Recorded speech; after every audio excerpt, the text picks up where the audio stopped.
tournament. Because you still have to do that. I think even if you went out right now. If you win out now, you'd have 20. If you win out, they'd be 20-11. Yeah, you're probably making with it 2 then. wins over Iowa State, a win over Kansas, a win over Arizona. Like it'd be, you would start to collect the resume there. You might be allowed one more loss right now before. Yeah, split with Iowa State and win out. That's all. You've been 19 wins and then go win 2 games in the Big 12 tournament, and you're probably in. Done. It's you're that in. easy. You are in. That sounds easy enough. That's what the loss to TCU, the loss to Texas Tech, along the way, has done. Because you wouldn't have to win out if you found a way to win a couple of those games, But a team that's 2 games under 500 right now, and a team that's 3 games under 500, yeah, you switch those results because it's easy just to switch results, right? You Very can just switch every result. Oh, I've heard a lot of teams in the NFL talk about this. They do that all the time. Well, the officials screwed over K-State. What if Denver made that field goal? That's a good point. Then, wow. Yeah. Yeah, what if Buffalo decided not to quarterback sneak again on 4? I'm sorry. What if the refs decided not to favor the Chiefs? You just switch those things around. The refs actually said you have to QB sneak this. They said that. They made them. It's a rule. It was a rule. It's a rule. It's the same rule as the overlapping game clock and play clock, before the 2-minute warning. But sitting 3 and 6, they'd be 5 and 4. Yeah. They'd be right there behind Kansas at 6 and 3. They would be in 7th place in the Big 12. But again, you can't just flip those. But I think it shows the margin for error and how close it feels like they might have been. Sure. With these 2 wins versus what it felt like along the way when they were in that 6-game losing streak, and you're like, you just can't find a way to pull off a win. And it felt like Mizzou last year. Obviously not, because they've already won 3 more conference games than Mizzou had all of last year. So obviously that's the case. And the other sort of funny part is these last 2 games are after Scott Drew went and talked to the team. Wow, Scott Drew really turned this thing around, huh? Is that a good thing for Jerome Tang? Is it like I think Dylan brought up the point and said, well, the best thing can happen is if K-State turns it around and you say, well, good thing Scott Drew talked to him. And here we are. Before they turned it around, thank God Scott Drew gave him a little pep talk. Look at a big brain on Dylan. To go and turn it around, and they went and took care of business. And again, now we will really see, because Saturday at 1 o'clock, you'll go out there as confident, I think, as K-State has been all year, and probably able to sneak up on Iowa State. Look, are they going to be ready to play? They're a damn fine team, and it's in Hilton. So if they're not playing well, the home crowd and the magic can be behind them. But I also don't think Hilton is going to be like when KU went there. No. A couple of weeks ago. It's not going to be the same. So take advantage. Take advantage of what might be an opportunity to jump out quick and not run into a buzzsaw, not go into a hornet's nest when tip-off happens and you're there against Iowa State and it feels like there are 6 players on the court. Maybe if you're the more energetic team and you're bringing the game to them, you get off to a good start, and that can maintain and hold you in the game the rest of the way and find a way to get a couple of buckets late and maybe win it. Or show that you are different than what you were a couple of weeks ago, because a couple of weeks ago you ain't going to Iowa State and competing. So what's hard is the depth for K-State. They don't have what Kansas and certainly not what Missouri has as far as guys off the bench any given night who could potentially give you some points. They don't really have that going for them.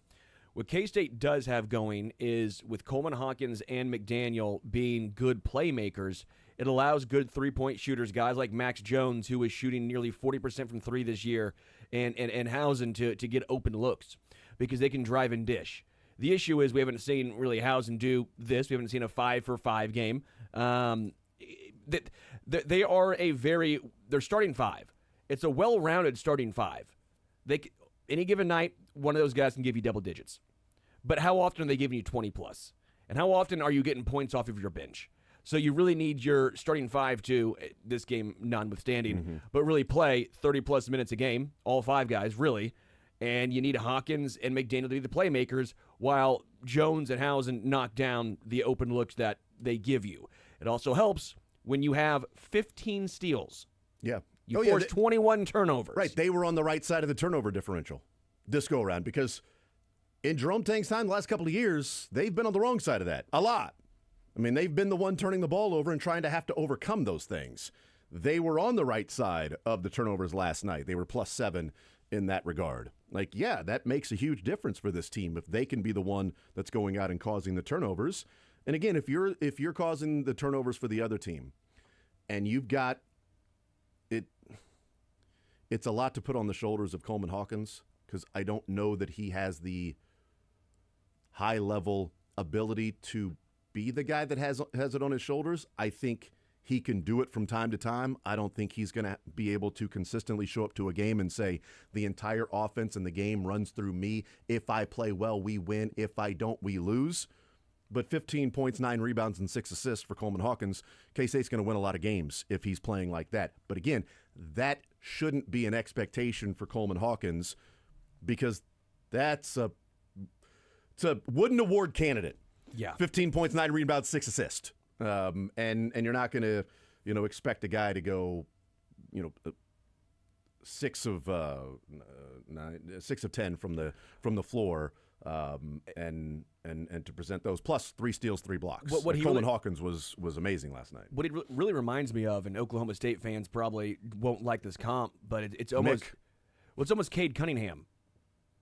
Right? If you guys remember Cade Cunningham, if you look at him in the NBA, you're talking about last night's game. Yes, but yes, and I'm not talking about necessarily. You're talking about like the number 1 overall pick.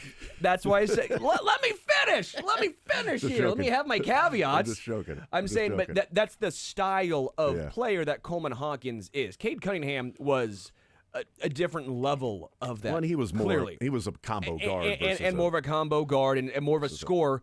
But when he got to the NBA. His first couple years in the NBA, this year's different. Now he's scoring a lot more points, and he's blossomed into a legit star, I think. Just he plays for Detroit, and no one cares, so no one talks about Cade Cunningham.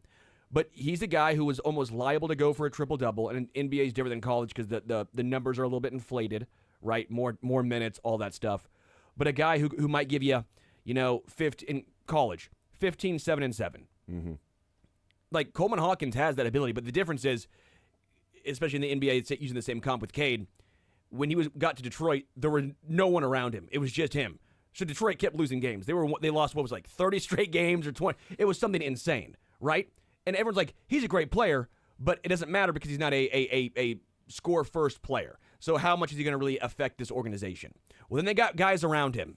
And now look at Detroit this year. Well, they have guys who can score around him. He's scoring more, but he is still that playmaker, rebounds, assists, does it all. Coleman Hawkins is that guy for college, but he needs guys around him. He can't also be the playmaker, the facilitator, the rebounder, the everything, and also the scorer.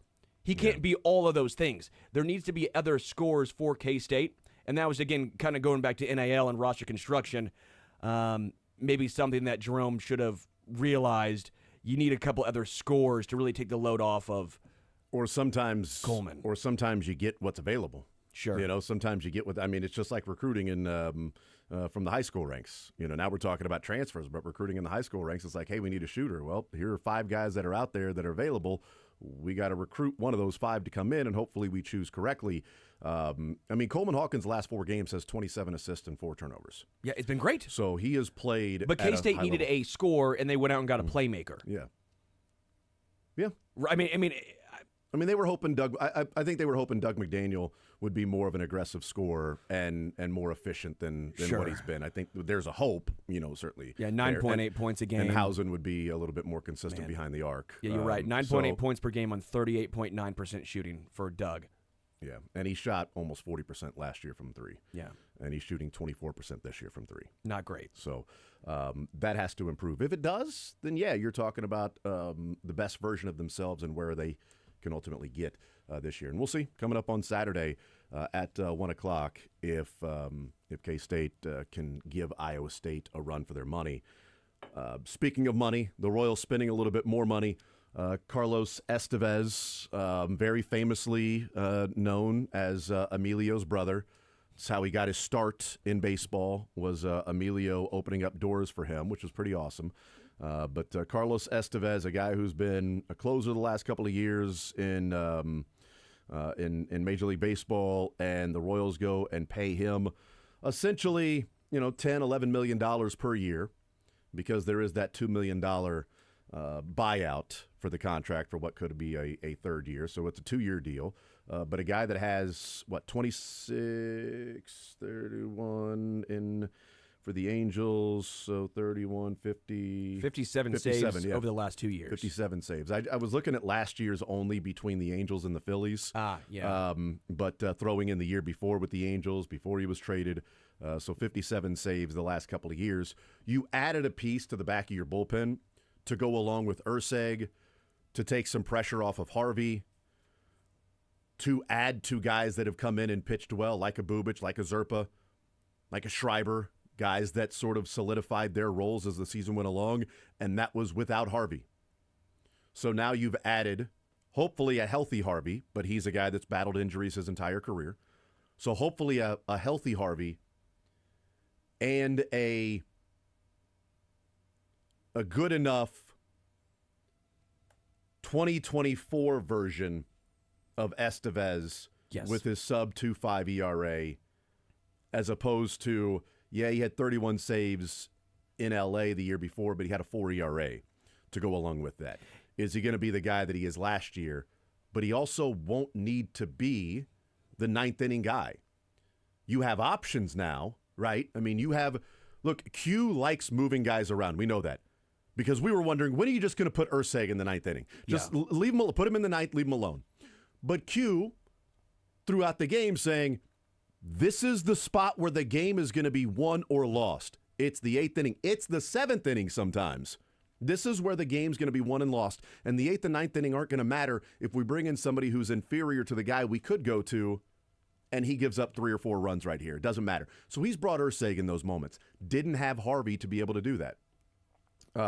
And so what do you have now? Like, you have, I think I've been saying Ken Harvey the whole time, but Hunter Harvey. I would love to see Ken Harvey. If they had Ken Harvey in the bullpen, that would be awesome. That would be great. Is Jimmy Gobble coming back next? Or? Yimmy Yobble. Thank you. Yeah. I don't know who Jimmy Gobble is. This Jimmy Gobble guy you talk about. I know who Yimmy Yobble is. But Hunter Harvey, obviously, is who I was talking about, not Ken Harvey. Or Harvey Williams. Neither of those Harveys. But you have more options now. Is Urseg now the 9th inning guy, and Hunter/Ken Harvey and Estevez or Bubic can move around from the 6th or 7th or 8th? Or do you have a specific 8th inning guy, 9th inning guy, and then you have two of the, let's say Estevez is 8th, Urseg is 9th. Okay, well then Hunter and Bubic can then be the guys that can move around and come in different spots to go and put out a fire, to go and get out of a jam, and then you can get to the 8th or 9th. A little bit of an HDH feel, or 14, 15 for the Royals. It's just a matter of, are they going to score enough runs to be able to be in some of these games to shorten them the way that the Royals were able to do when they won the World Series and went to the World Series. There are some interesting tidbits on Estevez, especially with how he's grown as a pitcher. There are some reasons for optimism and some reasons for, when I say concern, I love this move. I love it. It's not my money. Spend money and get better. I like this. Why would you not? You're taking a chance on a guy with a 2.45 ERA, and you're saying that he learned and advanced last year. Because here's why. He went from 11% walk rate, which was one of the worst in baseball in 2023, to a 5.7% walk rate, which was in the 86th percentile. That's a big change for a guy who throws 97 miles an hour, right? So that's difference. He's no longer walking as many guys. His whip from 2023 went from 1.49 down to 0.91. Now with that, strikeouts went way down. He does not get a lot of chases, okay? So you might be surprised almost a little bit at times that Carlos Hernandez, where you're like, the stuff's great, but why you're not getting a whole bunch of swing and misses? That's going to be part of him. But with that, he no longer walks guys, at least as often. So that to me is a mechanical change, or at least a philosophy change. And it resulted in a lot better stats. Way fewer strikeouts, but a better ERA and a lot lower whip, right? So he was more efficient last year. So I think there's some positives and some negatives. He does get hit hard. His hard hit percentage and barrel percentage, not great. He gives up a lot of fly balls. Ground ball percentage, 5th percentile. He's not giving up a lot of ground balls. Not great. But where does he play? He plays at the K. So I think the Royals made a decision of, he's not going to get a ton of strikeouts, but he can still get some, 50 and 55 innings last year. Not horrible. He's about average. but he's going to play in the K. Doesn't walk a lot of guys. He knows how to pitch now. He's evolved. He's 32 years old, so he's really grown as a pitcher. All of his stuff, plus all the analyticals on his numbers. I know you're smiling right there because it's kind of funny to talk about. But his slider and fastball rank pretty darn high. So I think overall, I really like this move for Carlos Estevez. I don't expect him to be a closer, but I think as a fireman or a guy for the 8th inning, 7th inning, I really like this move. And again, there are some reasons for optimism and why last year isn't a fluke. Yeah. And what do they do now? Do they trade somebody in the bullpen for a bat? Do they trade a position player and a guy in a bullpen for a bat? And add that way because they don't feel like there's anything left on the open market for them to go and pay, a $10, $11, $12 million salary to. So can you go and trade for somebody with your maybe Hunter Harvey's the guy that's included in a trade. Maybe Estevez now takes the spot of Hunter Harvey. Like I have no idea. Maybe Zerpa, Bubic, Lynch, Marsh. Some of these guys that may become expendable because you have 2 years now with Estevez and a number of years still with Urseg. We'll take a timeout, come back, continue rolling. We'll talk some NFL football. Kent Swanson comes up at 11 o'clock, KC Sports Network. We will hear from the Kansas City Chiefs today, Andy Reid, Patrick Mahomes, and some players that'll be at the podium today at 11:45. We got that for you as well, and then Sports or Leisure in the 1 o'clock hour. More Zone next.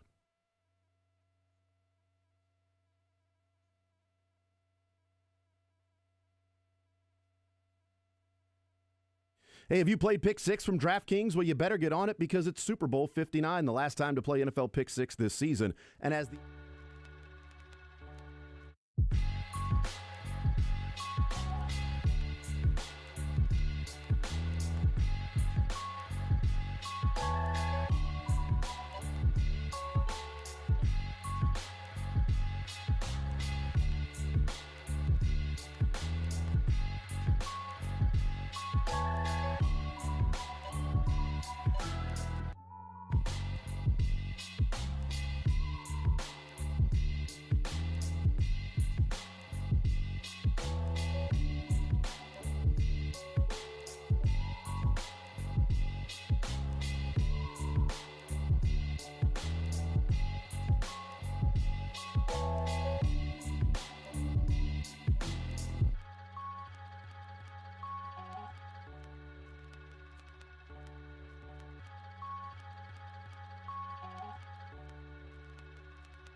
All right, we continue right here on Sports Radio 810 WHB. Jason Anderson with you.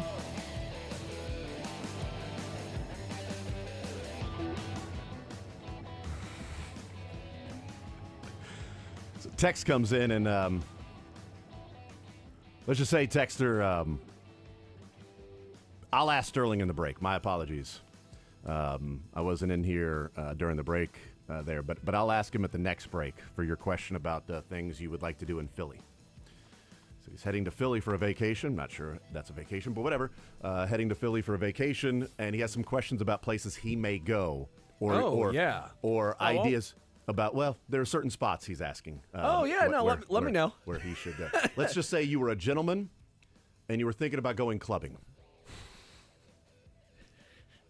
Just has some thoughts, at least some questions about what spots would be good for that gentleman who would like to go clubbing. All right, 913-912-4810. Other texts and commentary and questions there as well. It was good that it took Sterling a little bit there to get. Like if Sterling got that right off the bat. Oh my God, I know exactly where you're gonna go. It would have been some trouble. Yeah, it would have been in some trouble. I know some nightclubs, like Recess. Very well done. If you want to stay out until there are no gentlemen there. No, there that are was no when gentlemen there. There's only a couple clubs that allow gentlemen in. That was when I was Embiid was there, and Indeed. And we were walking out, and I hit him with an MIZ, and he was not a fan of that. Shockingly enough, what did he hit you with? Yeah, it was not great. He doesn't drink, so I hit him with an MIZ. He hit me with a 1-2 combo. It was also probably like 4 a.m. So right, left, right to the. He hit me with an ace of spades. Model, so. Yeah, I thought he would be like laugh and be like, oh, like a local guy, nice, like from back in the Midwest. No, he was not a fan of the MIZ. Yeah, no, that's shocking. Shocking that was the case. A lot of us are a fan of Andy Reid around here. A lot of people nationally are a fan of Andy Reid as well. He was on Colin Cowherd's show yesterday. And a number of clips there for Andy Reid. Let's do number one, if we can here. This is Andy Reid and Colin Cowherd. I think a lot of these questions are left on here, so this is going to be about scripting plays and things like that. But here's that Q&A with Colin and Andy Reid. Did you, when you were young, when you had that big special play, have you developed into a great poker player? Have you always been that patient, or is that something as a coach that developed, or did you sneak it in the second quarter, your second year coaching, because you knew you had something that was going to work? Has that developed, or was that always part of you? Well, I had a great teacher in Mike Holmgren, so he always said, keep one more bullet in that gun there, so that you're ready to go, and you've got it down the stretch. These games are so close, so you want to make sure you're able to save something. I probably wasn't as patient, though, when I was younger, but I was taught that at a young age. Yeah, they got stuff ready to go. I mean, they broke out that formation for the first time last week against the Bills. That diamond in the back, that two tight ends, and then the Kareem Hunt. Pacheco, the first time they ran it. I think they ran it 3 times in the game. Pacheco behind Patrick Mahomes. Gray and Kelsey offset to each side. The first one they handed off to Pacheco right up the middle, right behind Trey Smith, and picked up about 4 or 5 yards. And then, of course, we know the second time they ran that was Kareem Hunt to the left for a touchdown, and the third time they ran that was Patrick Mahomes pulling it, keeping it to the right for a touchdown. And, yeah, they had some things left there that they hadn't shown all year long, and they showed that 3 times in the game, and they ran 3 different plays off that one play. 3 different plays or ways to run the play. Pacheco to the right, Hunt to the left. Mahomes keeps it and pulls on the mesh. And the worst gain was 4 yards for Pacheco. What era do you think that was popular, the diamond formation? I don't know. I mean, again, the Ravens ran it last week in the division round against the Bills. Sure. And so probably because they saw it from Andy. Well, at some point, who probably saw it from the 1930s. I think it might have been the exact opposite, honestly. I think it's Andy saw it from Harbaugh and them running it against the Bills. Doing it Monk and seeing Lamar. it being successful. Sure. Because we'll play this. We may play Is this this the new clip. I formation? The Bills aren't expecting us to use Mahomes like Lamar. Yeah, right. That's part of it. good as call. well. For sure. And I we'll play this clip later on. It's from New Heights and Travis Kelce because I want to keep playing these Andy Reid clips. But Travis Kelce and New Heights that came out yesterday said the first time they ran that formation was in practice last week. Wow. He said that's the first time they have run that thing. They hadn't run it. They hadn't designed it. He said it was in practice. We put it together, and he thought, oh, hell yeah. This is going to be fun. I don't want to be I told everyone, but when me and Jack were watching the game and Mahomes fumbled on the exchange with Pacheco, I thought, this seems like something that they put in this week, and we're trying to practice this week specifically. A lot for of mesh this point. game. It's a lot of mesh point yesterday. Yeah, that we're not yesterday. used to really doing, especially with Pacheco being out all year and us only Yeah. having Kareem and Samaje. But hearing that from Kelce, and we'll get to some Kelce clips maybe later on, but maybe Andy Reid or Patrick Mahomes might be asked about that at the press conference at 11:45. But Kelce saying, "Oh, when they started getting the install and the game plan, and all of a sudden that play and formation was thrown in, Kelce was like, ooh, Have we not? ooh, I feel seen- it all the way down to my plums." Have we not seen the diamond formation before from KC? I don't think we I have feel with the like- running back behind Mahomes and then the two tight ends that are split to each side of Patrick Mahomes. I remember it Maybe in with like Worthy or somebody else that they might have done something in running a motion. I'm trying to New think. England back in 2019. Kelsey was the quarterback, and they scored on the play. I remember in the red Yeah, zone. so maybe a it's gimmick play like that a instead of gimmick just one. Like I here remember we are. Kelsey being the quarterback for these. Yeah, we're gonna pull the guard and the tackle from the right side to the left side, and we're gonna show this look multiple times, and we're gonna run 3 different plays off of this particular specific play. Pacheco to the right, hand it to Kareem Hunt on the mesh point, pull it for Kareem Hunt, and then Mahomes scores a touchdown. So By the way, thank you, Dylan, for making me not sound and that way I'm not a dumbass. That way Well, I knew I remember. Well, for that reason. at yeah, least. it was specifically because that. I was like, I know I remember this from somewhere. So I'm glad Dylan's the big brain on him was able to. No, it'd be interesting if Andy or Patrick or whoever, whatever players will be there. That Kelsey saying that, when it was the first time they've run those plays, and when they put that install in, Kelsey was like, "Oh hell yeah, this is gonna be fun. Oh hell yeah, we're ready to go."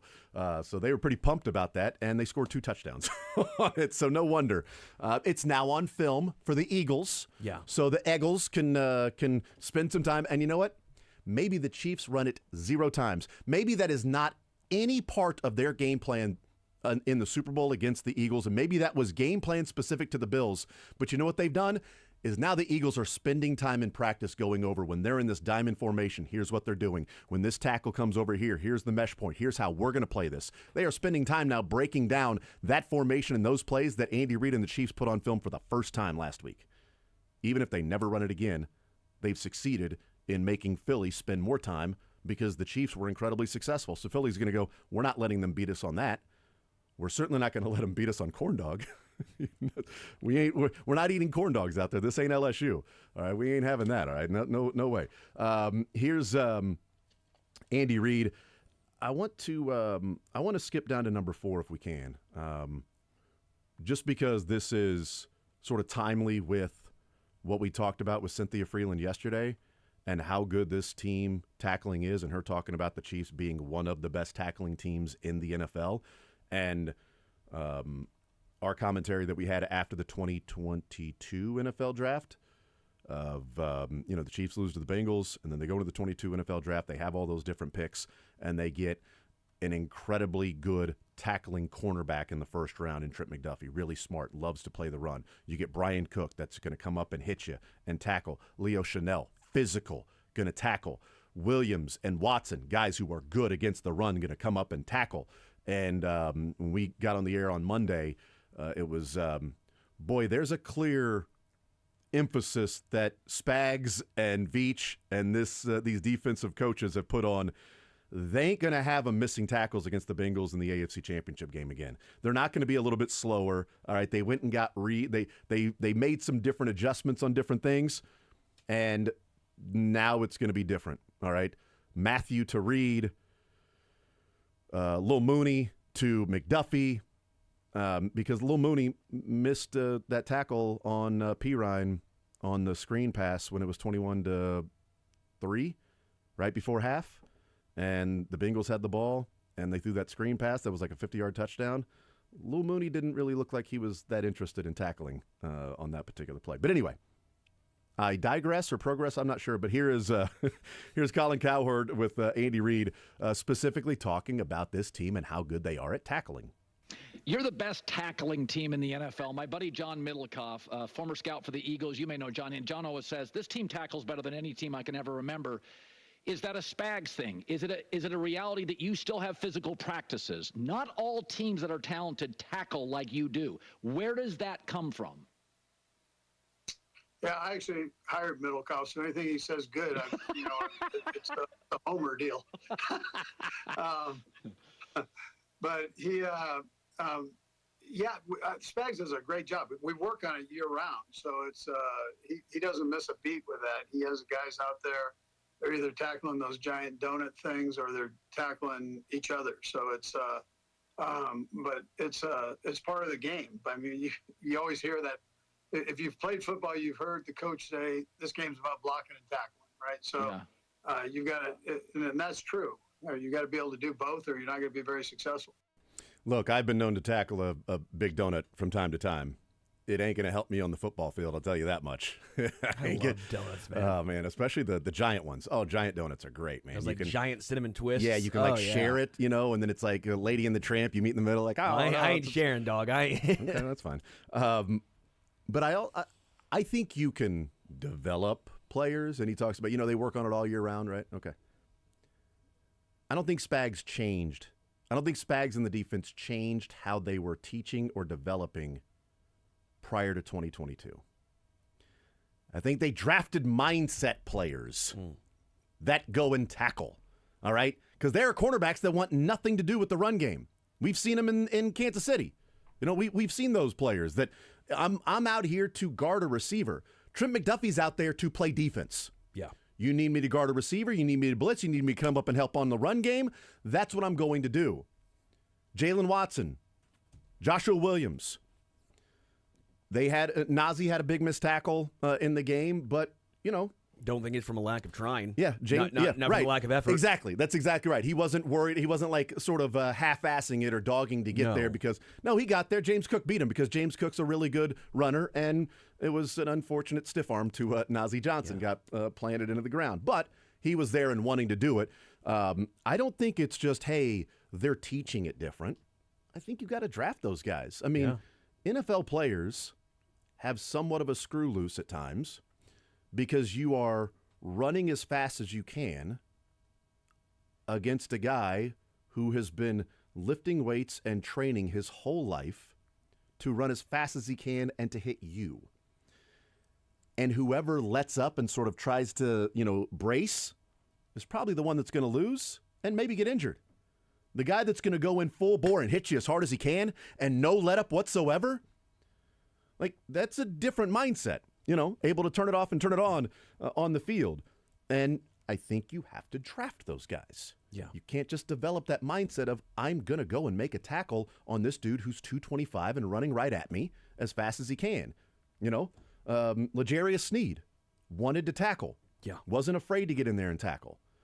It cost him in the Bengals game, in the AFC Championship game in 2022, because when he went in and tackled, I think it was Joe Mixon, or whoever it was, in the first drive, and he got concussed and knocked out, and he had to miss the rest of the game. He was a guy that wanted to do it. Tyrann Mathieu was not afraid to go in and tackle early on with the Chiefs. First 2 years. He then made business decisions the last year, and the Chiefs were not in the business of players making business decisions. Justin Reed ain't afraid to come up and tackle somebody. He ain't afraid to come up and make a hit. All right, he's throwing his body around. Now, I know most linebackers aren't afraid, but you're telling me Leo or Drew or especially Nick Bolton? Yeah, and Leo, I think if there was a train coming that you put a jersey on him, you put a jersey on the train and said, man, ball hit. I think Leo might run on the train tracks to try to hit it. He would lose, and we would we would have to figure out who the pallbearers are going to be for Leo Chanel because, you don't really run at a train that's moving and typically survive that. But I think he would probably go, football, jersey, man, Leo, smash. I feel bad for Thomas the Tank Engine. That's who I feel bad for. I feel bad for Thomas. I think I can. I don't think you can.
Let's play number 8. I thought this was funny.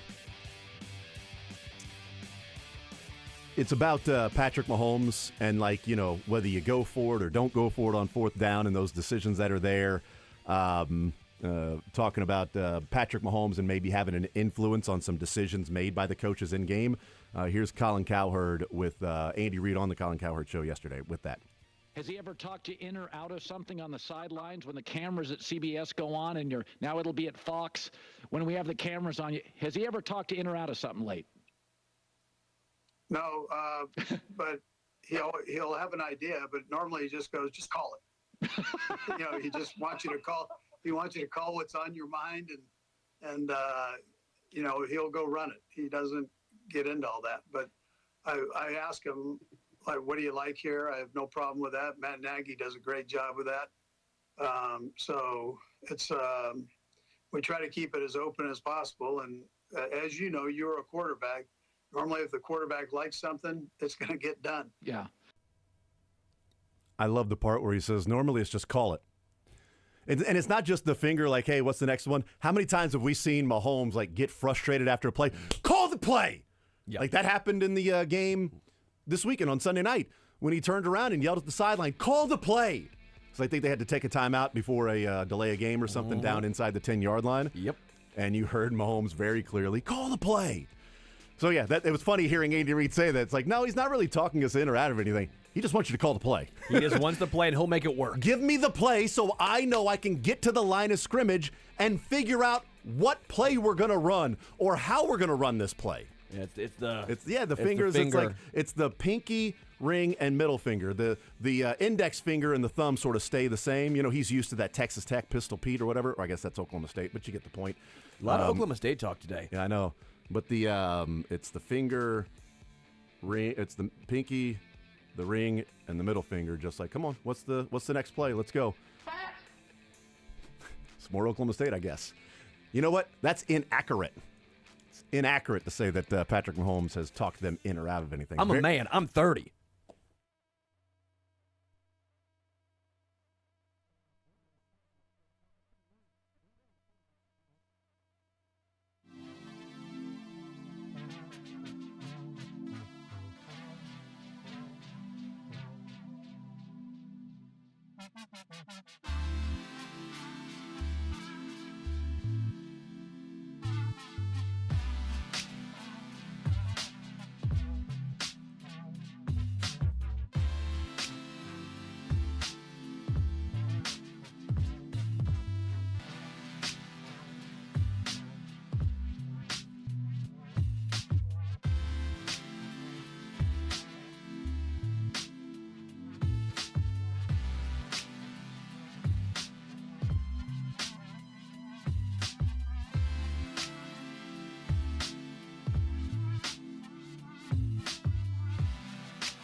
On Sports Radio 810 WHB, Jason Anderson with you, Sterling Holmes, Dylan Michaels. We head up until 2 o'clock. Later on this hour, we'll hear from Andy Reid. We'll hear from Patrick Mahomes. We will hear from the players they put at the podium with those guys as well. Not with them, not at the same time, but you get the point. Right now, let's talk some Chiefs football with Kent Swanson, KC Sports Network, KC Laboratory Podcast. Kent, welcome to the show. How are you, sir? I am doing absolutely tremendous. I hope you all are doing well as well. It's fun to be still talking about football. And a team that's actually playing. It's great. Unbelievable, man. It's unbelievable. Hey, I know you guys went to the Shrine Bowl, but did you watch the Chiefs game in Dallas? Were you back home in time for that? I'm sorry I didn't pay attention to your travel plans over the weekend, but I'm just sort of curious as to what your experience watching the game on Sunday was. Well, maybe accept the calendar invites I put on our shared calendar so you know where I'm at all times. But no, my wife agrees. By the way, with hey, have you looked at the calendar lately? What calendar? Never mind. I'll just text you. Thank you. Perfect. So it's kind of fun to so since the founding of KC Sports Network, we've gone out to the East-West Shrine Bowl every year. Eric Galko does an incredible job with that event, and it's the most media-friendly. It's the most media-friendly college all-star game in existence. They do a tremendous job. And so we were able to get about 25 interviews of prospects that we will have on KC Sports Network's airwaves over the next few months. We've had every year we've had an interview with a eventual draft pick of the Chiefs. So we're hoping to keep that streak going. But anyways, it's nice to have a tradition in conjunction with being out there at the East-West Shrine Bowl. Every year we are together for the AFC Championship game, which the Kansas City Chiefs are participating in. So this year and last year, it's been in Dallas, Texas. We've rented out the same house, and we had a giant watch party. ESPN's Matt Miller was out there hanging out with us. Brett Coleman, I know he's ruffled some feathers. The whole time was he complaining about the refs, or did he actually just watch the game? I just flopped in front of him a couple times and just to get the tenor. Yes. But he joined the post game with us. He actually, believe it or not, actually picked the Chiefs to beat the Bills. But no, he was a great sport about it. He was a lot of fun. So we did all of our in-game stuff that we do every year, and then we did our post-game show as well. And it was fun because we got Craig Stout to be part of it as well. I know, I saw Craig that. Stout was down there with us for the whole week, and yeah, we had a great time, man. It was so fun. It's so fun to have the tradition of watching your team in the AFC Championship game all together too. So it was fun. That's a little throwback with Craig Stout. I liked that. I liked seeing some of the videos there with that. So you watched the game with those guys. This is fascinating. Now I'm really curious because Brett was not happy with the flopping and the officiating and the calls against Patrick Mahomes in the Houston Texans game. I'm curious, as you watched the game with them on Sunday, were they upset at the officials? Were they upset at the fourth down spot? Were they upset at I'm not sure what else Bills fans would be complaining about in official. Oh, the catch, non-catch with Xavier Worthy. Those are the two things that we've seen a lot about with that. The still shots of the ball touching the ground, because that's what we know what is and isn't a catch nowadays, is if it's touching the ground. Doesn't matter if it's moving or not, but you get the point. What were their reactions in real time watching some of those things? Yeah, I don't think there was any, it's great that you're asking, because it is kind of from an independent observer, yes, believe it or not. Like some of that, actually is, pretty unbiased when it comes to all this. There wasn't any qualms. There wasn't any real arguments about the legitimacy of the refereeing or, the Chiefs just getting a ton of calls in that game. And I think, from a level-headed perspective, I just don't think anyone can legitimately be upset about the refereeing in that game unless they're just coping from their team not being in the Super Bowl and from the Kansas City Chiefs continuing to win. The Chiefs were undoubtedly the better football team between the two teams that played in Arrowhead on Sunday. It was inarguable. They were the better football team. They deserved to win that game.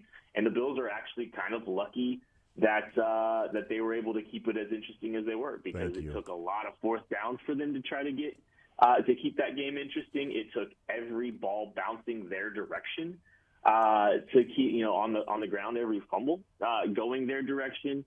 They are lucky that they were able to keep things interesting into the fourth quarter. The Chiefs are the better football team. They continue to be the better football team. They have the better quarterback. And it's another tough, bitter pill to swallow in Buffalo for the Bills.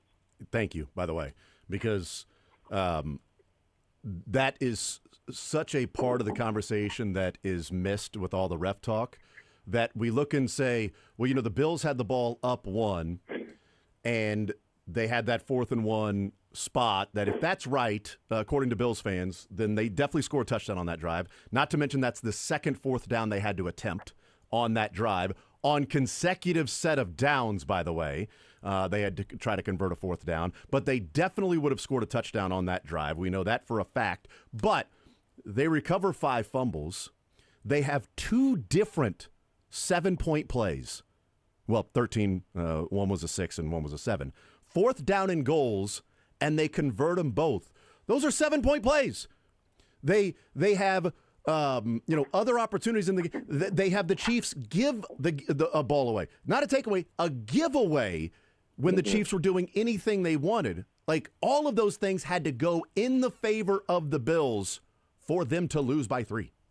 So this was a game the Chiefs could have absolutely handled and not made it as close, and saved a lot of people the stress and the heart rates and the blood pressure. But also, Kent, that's not what they do. But this thing, there's a lot of things that bounced in the Bills' favor for them to even be that close. Yeah, it took extraordinary effort. It took everything the Bills had to keep that interesting. And, look at the touchdown to put the Bills up was – I think there was 2 4th downs in that possession. And, it took a remarkable effort for James Cook for them to even get in the end zone on that play. That play by James Cook on the option, that was as close as it could get. It very easily could have gone the wrong direction, and that wasn't the first 4th down in that possession. It's just they needed everything they could. They did everything they could, and it wasn't good enough. Just wasn't. And the Chiefs outclassed them, and they deserved to win that football game. And I think if that game plays 10 times, the Chiefs win 7 of them. I really do.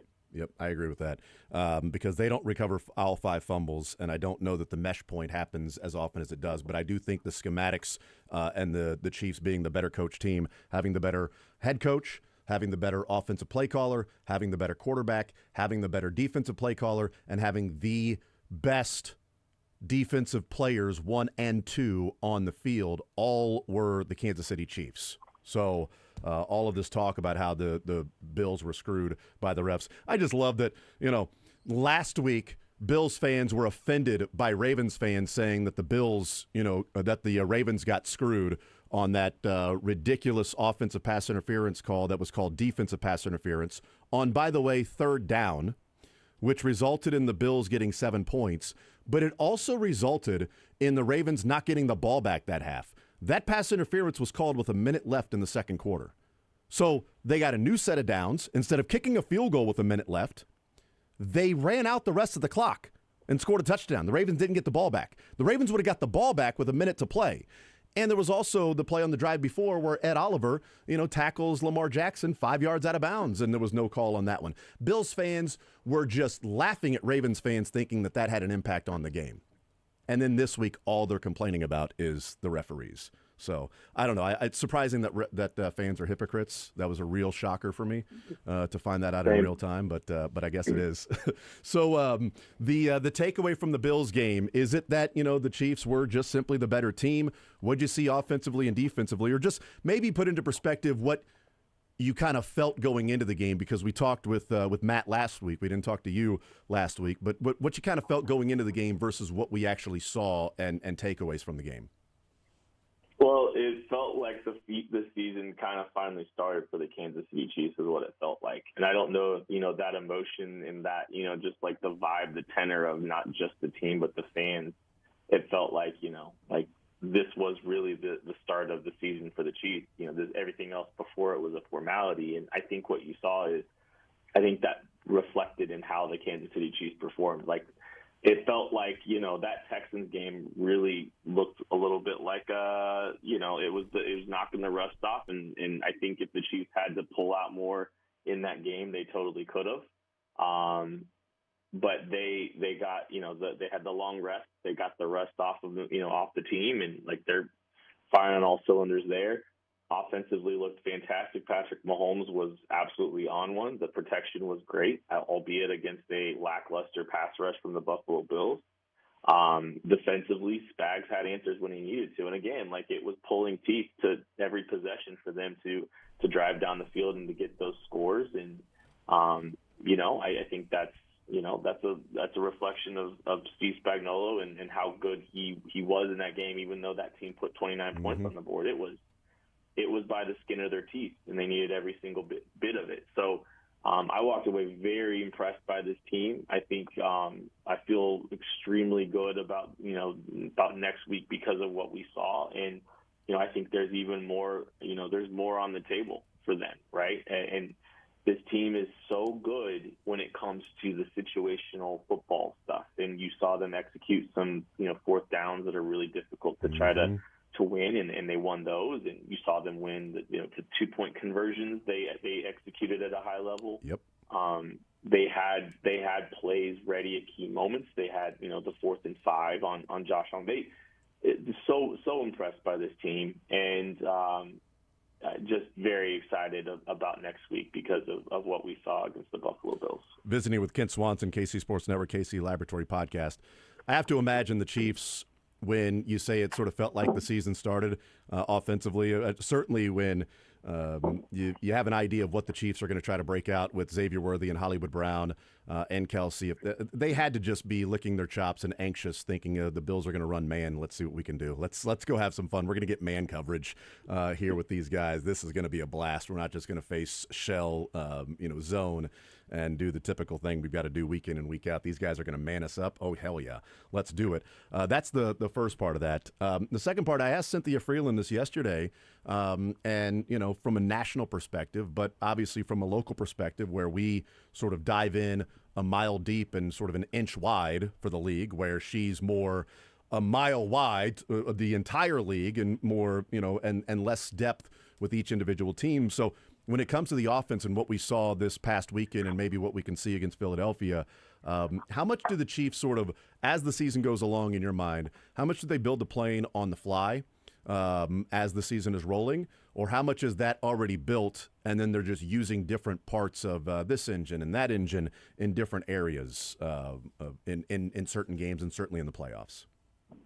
I think that I think it's a little bit of both, but I think a lot of foundationally what you're seeing now has been stuff that they've been ready to use for a while. I think that they've paced themselves. I think the National Football League is, I think there's a really good motto I've heard that's, you want to try to win the game while showing as little as you possibly can. And it feels like that's how the Chiefs kind of have operated, right? They've never really been super threatened to have to push too far, even week to week, as far as how much they have to show or what they need to, get on tape. And, they've got plenty at their disposal. And you saw that with the QB run stuff that they hadn't really used all season, and then they just had it, and it was brilliantly designed and brilliantly set up.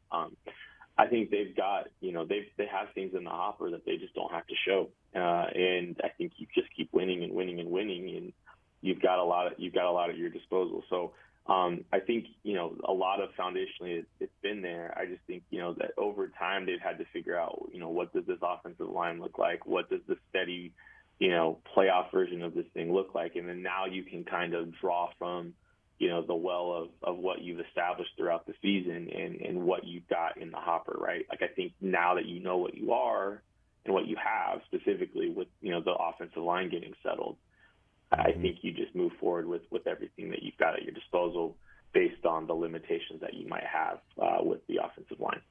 It's a great segue. That was exactly what my next point was going to be in question. So I'm glad that you made it for me. I've been team Tooney left tackle for a while, and over DJ Humphries. But I do think it is worth a conversation, worth a question, and analyzing if this is the week when you've got a couple of weeks to prepare.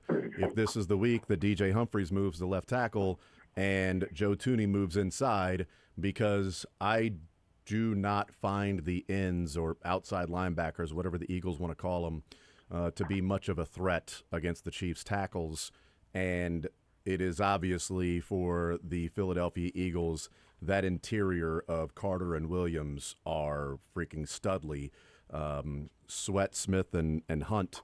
I mean, you've got guys that are just like Smith and Sweat and Hunt. Well, Smith specifically is just, I'm going to go as fast as I can around the edge. Like, that's just how I'm going to get there. So I don't think Joe Thuney would have an issue with that because he's not going to get a bull rush he's not going to get displaced like Will Anderson was doing against any of those guys. But, man, that interior of the defensive line for the Eagles is so good. Is it worth discussing? And do you think there is a chance of the Chiefs saying, yeah, we're going week by week and we're going situationally and game plan specific, that this is the time that Joe Thuney's going to slide back to guard and DJ Humphries, you're back in there at left tackle? I think you keep business as usual. And I think, the biggest storyline is Mike Caliendo and how he fares against a very difficult matchup with Jalen Carter and Jordan Davis in there. But I just have a hard time thinking that this team should, just throw this curveball at this point in the season. Mm-hmm. Like, I think if you were going to do it, you might do it. Maybe you do it against the Bills, right? Maybe you do it against the Bills and just because hey, Ed Oliver's the biggest game wrecker. But I mean, Ed Oliver really didn't make that big of an impact in that game. The Chiefs, they kind of managed that well. Mm-hmm. I think there's a lot at play when you're taking into consideration who starts at the left tackle position. And right now, Patrick Mahomes looks comfortable and confident both with the play calling and the protection. Mm-hmm. And I think it's a bold strategy at this point to roll with DJ Humphries, which, by the way, I was advocating for the switch. I wanted to see that switch because I think you're so stupid. DJ Humphries. I know, right? God, you're so dumb. I'm not even on this show. Why are you asking my opinion? Why are you so dumb? God, I keep asking. But I think I think DJ Humphries has had a better career and has shown more than Mike Caliendo. But also at the same time, look what Patrick Mahomes looks like right now within this offense, within the offense that they've found with this offensive line. So you want him comfortable, confident walking into that, and it seems like Mahomes is the most comfortable with Joe Thuney playing over at the left tackle position. Yeah, that is something to consider because I come out of that Bills game and I'm like, I don't remember talking about the offensive line really at all or an issue at left. I don't remember Patrick Mahomes and oh my God, he had no time to throw. Well, that was just a play wrecker. And I think there will be some times in the game next Sunday, whether it is a big time play, a big time moment in the game. I think there will be a play or two where Jalen Carter just disrupts the entire thing and blows up the play, and you got to go and say, all right, let's go back to the huddle and let's go. Let's play again, because he's going to do that from time to time. I mean, that's what Chris Jones does. In fact, Jalen Carter, watching him this year and certainly as of late, there is, and maybe it'll be different against the Chiefs next Sunday, but I get a real 5 years ago Chris Jones feel to Jalen Carter. And that is it's a passing down. Oh, hell yeah. It's a running down. Well, we'll get. We'll see if it comes my way. That's fine. Passing down. Oh, hell yeah. Here we go. There's a little bit. I think he's more interested in stopping the run than Chris Jones was 5-6 years ago. I think Chris Jones is definitely more interested in stopping the run now than he was at that time. But Jalen Carter isn't to the point to where every down it's if you run it, hell yeah, I'm going to win my matchup, toss this guy that's blocking me and go make a play. But when it's a passing down, you're getting Jalen Carter. And the Commanders pretty much spent the entire day double-teaming Jalen Carter. Specifically with Jalen Carter, the thing that kind of scares me just a little bit is, dangling the carrot of a Super Bowl. What does that do to change the mentality of a player? What does that do to kind of motivate, incentivize him to, maybe be a little bit more focused in the run game and those kind of things? I think that's something that is at least worth For sure. acknowledging, Yep. with somebody like that. However, there's a lot of players on this defense. There's a lot of young players on this defense. There's players with a lot of inexperience when it comes to playing in a Super Bowl, and I'm very fascinated to see what that moment, how big the moment is for some of these guys, right? And you're looking at some freaks, some athletes, up front with like a Jalen Carter and a Nolan Smith, a Jalix Hunt, that Moro Ojomo. They got 4 offensive linemen or defensive linemen on their front that, or in their rotation, that have never played in the Super Bowl. They've got young corners that have never played in the Super Bowl. So the talent's undeniable, but like, can you play off the energy? Can you play off the aggression? Can you get guys got because they are, playing with a little too much, effort and not enough, mental, right? Like, I think that's going to be something that's fascinating, not with just Carter, but just a lot of these young players, is like, can the Chiefs get them because they are, because this moment is so big and they've never been in a situation like this. They are very inexperienced when it comes to that in the back end of their defense, and their defense in general. Yeah, they are. I think they are on paper less talented overall than what they were a couple of years ago when they met in the Super Bowl. But Saquon changes a lot in terms of that. Like, it's funny, watching the NFL Network played the Super Bowl from a couple of years ago, Super Bowl 57 last night in its entirety. So I had it on in the background. I'm like, oh, hey, number 26 for the Eagles. Like, he ain't doing anything in this game. So it was Miles Sanders, but still. Like, the number 26 is going to be a little different this go around. But also, like, watching that game, it was like, man, Jalen Hurts looks different in this game versus what he looks like now. He's fine now. And it doesn't mean he won't raise his level of play, when it's Super Bowl time. But, man, he was so good in that freaking game. Dude, he was just spot on so often, except for the fumble that he had that was returned for the touchdown by Nick Bolton. Was a huge, game-changing play. But it's a little less Jalen Hurts, but Saquon Barkley scares me. And every time he touches the ball, he might go 60 or 70. And they really didn't have that, except for Jalen Hurts could maybe hit you over the top with Devontae Smith, but not this guy's going to hand it off and then he's going to break, 7 tackles, leap a guy, and go 70 for the touchdown. The Eagles have been very feast or famine, and like, I don't know what to take away from, too much from the Commanders game. But like, if you look at the game against the Rams just a week prior, they were very feast or famine, defensive or offensively. It was 3 explosive runs of 40 yards or more. Jalen Hurts had 1, and I think Saquon had 2. But in between all those explosive plays, they struggled to generate offense. And Jalen Hurts took some horrendous sacks.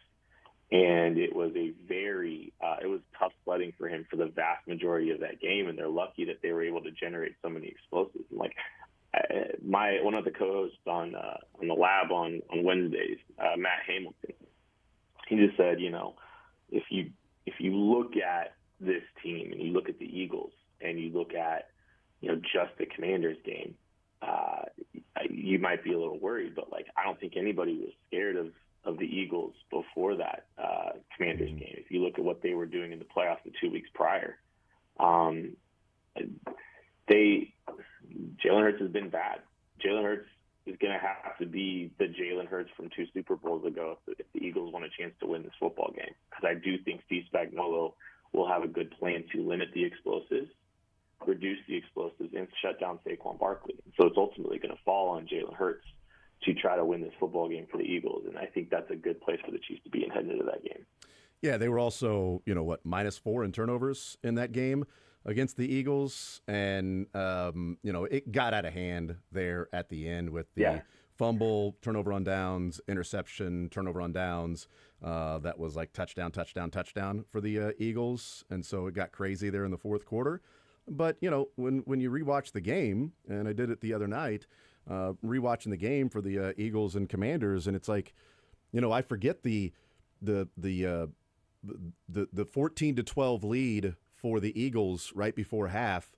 and it's 4th and 5, and they convert that pass down the sideline to A.J. Brown. Just a dime by Jalen Hurts. And A.J. Brown, beautifully run route, beats Marshawn Lattimore before he and Marshawn Lattimore beat on each other in the end zone later that drive. But he beats Marshawn Lattimore for the 4th down and 5 conversion. And then 3rd and 13, incomplete pass, but called for a pass interference in the end zone on 3rd and 13 at like the 20-something. So that results in a touchdown, those 2 big plays. They get a touchdown. I think that was the Jalen Hurts tush-push touchdown. And then the Commanders fumble the next kickoff, and the Eagles score again. If they stop 4th and 5, they got the ball at midfield. Commanders would be down by 2 with the ball at midfield. Eagles made the plays. If they get the stop on 3rd and 13, they're down 17-12 and getting the ball back. And, butterfly effect. I don't know that the kickoff goes the exact same way. The guy runs the exact same way, hits the exact same way, right? And who knows what happens there. But the final 2 minutes before half, the 4th and 5 conversion, the 3rd and 13 pass interference, the fumble made a huge swing in the Commanders going from down 2 to down 12 at half. And then it was just trying to play catch up and swimming upstream at that point. So I think Kent, I think there's a reason that the Chiefs barely beat the Bills and the Eagles dominated the Commanders, and the Chiefs were 1.5-point favorites. 100%. I don't think anything from that game really reflects the true nature of the Eagles offense. I don't think it reflects the true nature of the Eagles team. I think the Commanders were punching above their weight class, and they deserve a ton of credit for what they did this season. And it's an exciting time in Washington for that football team. But they made some losing plays in that game that really kind of tipped the scale and made that thing look a lot worse than it is. And I think, if you look at the track record of the Eagles during the rest of the postseason, I think you can kind of see a team that is very gettable, that doesn't have near the kind of quarterback that typically wins a Super Bowl. Very feast or famine. Yeah. And if you can, look, the Rams fumbled twice. The Rams fumbled twice in that second half, and it was big. It was opportunities to take the lead. It was crazy conditions on the field too. That was craziness there. Very, very, yeah. But even if you look at the week prior, it's the same thing.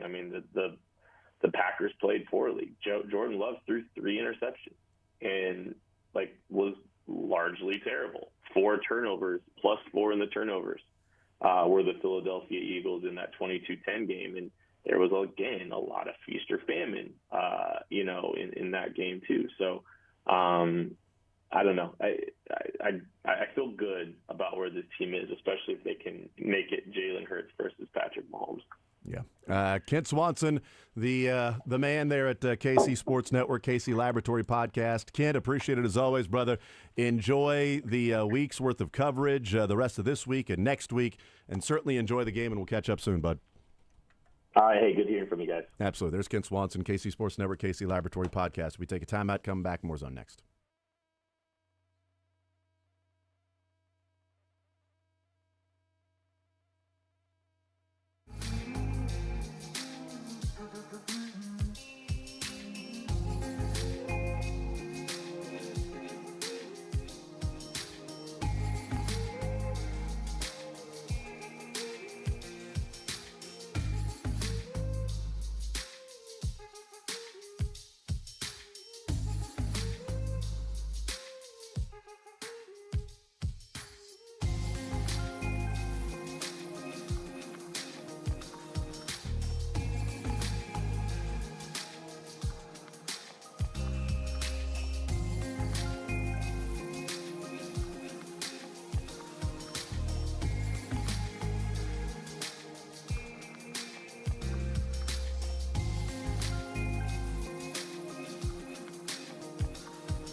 Andy Reid, Patrick Mahomes, Trent McDuffie, Xavier Worthy, Justin Reed, and Kareem Hunt will be at the podium today.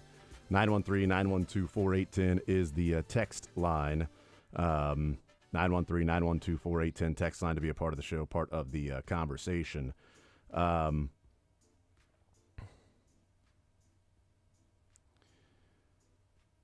The Bengals have some decisions to make as we look around the AFC. And the Buffalo Bills certainly have some decisions to make. And at the Senior Bowl, Duke Tobin, the director of player personnel for the Cincinnati Bengals, was giving a press conference and talking about T. Higgins, Jamar Chase, Trey Hendrickson. And he said about Trey Hendrickson, has he earned a pay raise and a bump and an extension? He has. We're cognizant of that, and we'll give that to him. But whether we agree on what that looks like is what is to be determined. And he goes on to say, we can't have guys at the top of the payroll in every position, right? We'll do what we can. We'll do what we feel is right, and we will try to get Trey re-signed. It's not giving anybody an extension. It's agreeing with somebody on an extension. He also had plenty of comments on T. Higgins, that they would like to get T. Higgins done, but emphasizes we have to agree on a number. From production, playtime, importance, we have to agree on a number. It is a priority to get Jamar Chase done, is one of the things that he was saying. Priority to get Jamar Chase done. They would like to get T. Higgins signed as well. They would like to give Trey Hendrickson a raise and an extension, but to me, one of the most important things that he said was, we can't have that many guys at the top of their positional payroll, right? Yep. I mean, we can't just have like everybody, so we got to make some decisions. Well, good thing they went all in this year and have a lot to show for it. Well, yeah, I mean, for sure. I mean, everybody knows that. Everybody I know knows those things. But yeah, so it'll be interesting to see what the Cincinnati Bengals end up doing, because they got some decisions to make. Tyler Dunn covering the Bills, go long touchdown, go long TD, the Substack that I talked about. He's the one that talked to Osiris Torrance and Greg Rousseau about the different plays that they ran.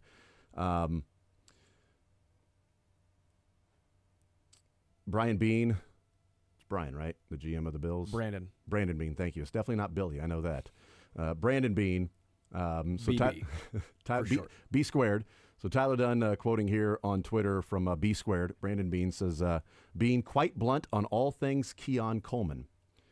Bills GM said the rookie was ascending with Josh Allen before his injury, got hurt. Then the team didn't see the same player down the stretch with the physicality. Let me find that exact quote. Because my screenshot that I took all of a sudden didn't have the entire quote there. Because he also talks about Dalton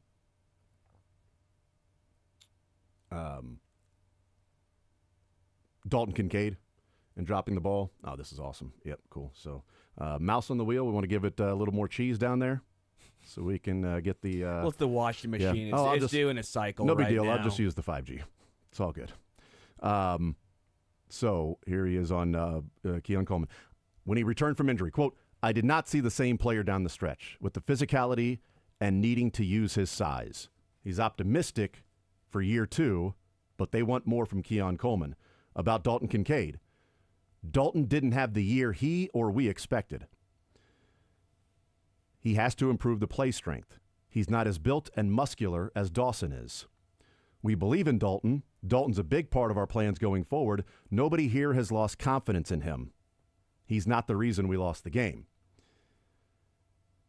I don't know. I feel like if you're back-to-back, like your first-round draft pick last year, if you have to say nobody's lost confidence in him after playing for 2 years, and you're still talking about play strength from said player, and you trade back with the Chiefs who get Xavier Worthy and you get Keon Coleman, and you say that, and certainly the injury he talked about, but that I did not see the same player down the stretch with his physicality and needing to use his size. You know, what we drafted you for. I would say that would be the case. He also says about the Chiefs. He said you can't just build your team for one team. That's dangerous. So he also surprisingly said that he thought Josh Allen got the first down. Shocker. Yeah. So did Sean McDermott. Of course, Sean McDermott didn't know where the first down marker was. Call him Wichita State. Yeah, that's exactly Shocker. right. All right, we'll take a timeout, come back, continue rolling. We will hear from the Kansas City Chiefs out at Arrowhead next.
McDuffie, Xavier Worthy, Justin Reed, and Kareem Hunt.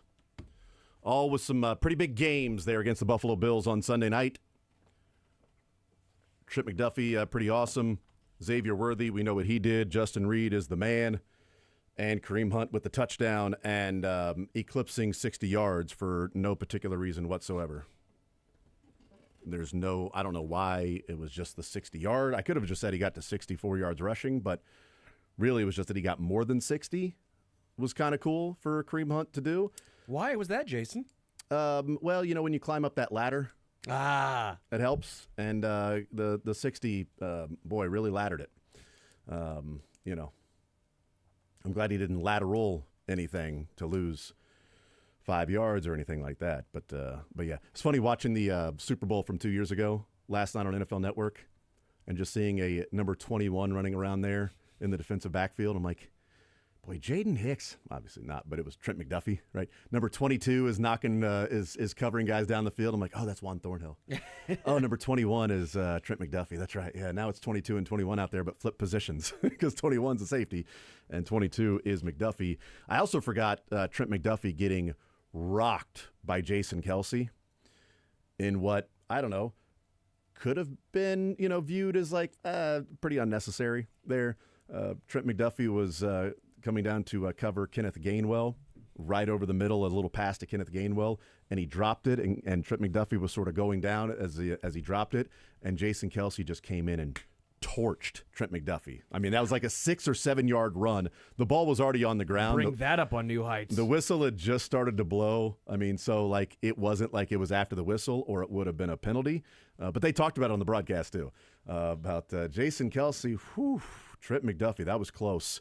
That was close to because Trent got hit pretty hard, but it was close to being like Trent got laid out and may not remember the rest of the game. But yeah, it's that cheap shot artist Jason Kelce that everybody knows about. I mean, come on, just such a jerk.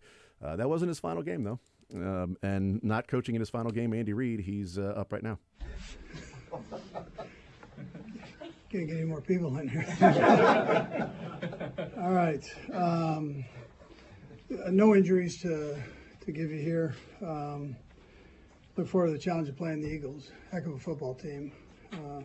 Very well run from ownership on down through. Nick's done a heck of a job there with the football team. Howie Roseman bringing the players in that they have. And they're very talented. And so well coached and very talented. Anyways, with that, time's yours. Andy, you faced this team back-to-back years, one in the Super Bowl and one in the regular season, but with the addition of Saquon Barkley, how much can you tell that has improved that team's offensive in the way they go? Yeah, sure. He's a great player, a potential future Hall of Famer. He was tremendous at New York, and he had a great year this year with the Eagles. So he's helped them. Especially the rush game, but he can catch the ball. They've got a quarterback that can throw the ball and two wide receivers out there that are tremendous, and a couple tight ends too. So they're fully loaded on the offensive side. But to answer your question, he's been a great addition for them. Andy, with your love of the history of the game, I don't recall whether did you watch Super Bowl IV when it happened as a kid? Yep. Do you remember? No. I remember. Yeah, I watched all of them. Well, that goes back even before your punt, pass, and kick episode, I guess. Huh?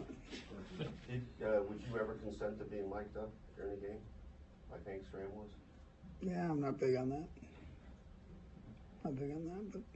Have you ever run 65 tower trap? We did last week. Yeah. We ran it last week. Yeah. One that Pacheco caught. Tried to score. We didn't quite score, though. Wasn't as good as the one they ran. You've done the Super Bowl in New Orleans before. What do you remember about that? What, 97 game? Yeah. It was a great city.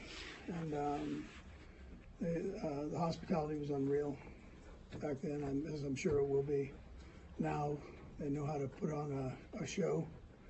And but as coaches and players, you don't get into too much of that. So, but it's a great city. for the fans, I think it's great. Yeah. Coach, your head coach at that time is a finalist for the Pro Football Hall of Fame. In what ways did he influence you as a head coach? Yeah, Mike Holmgren. I felt like when I worked for him, nobody did it better. I still feel that way after being a head coach for all these years. He's a tremendous teacher. I mean, great teacher. So took a ton from him in all areas.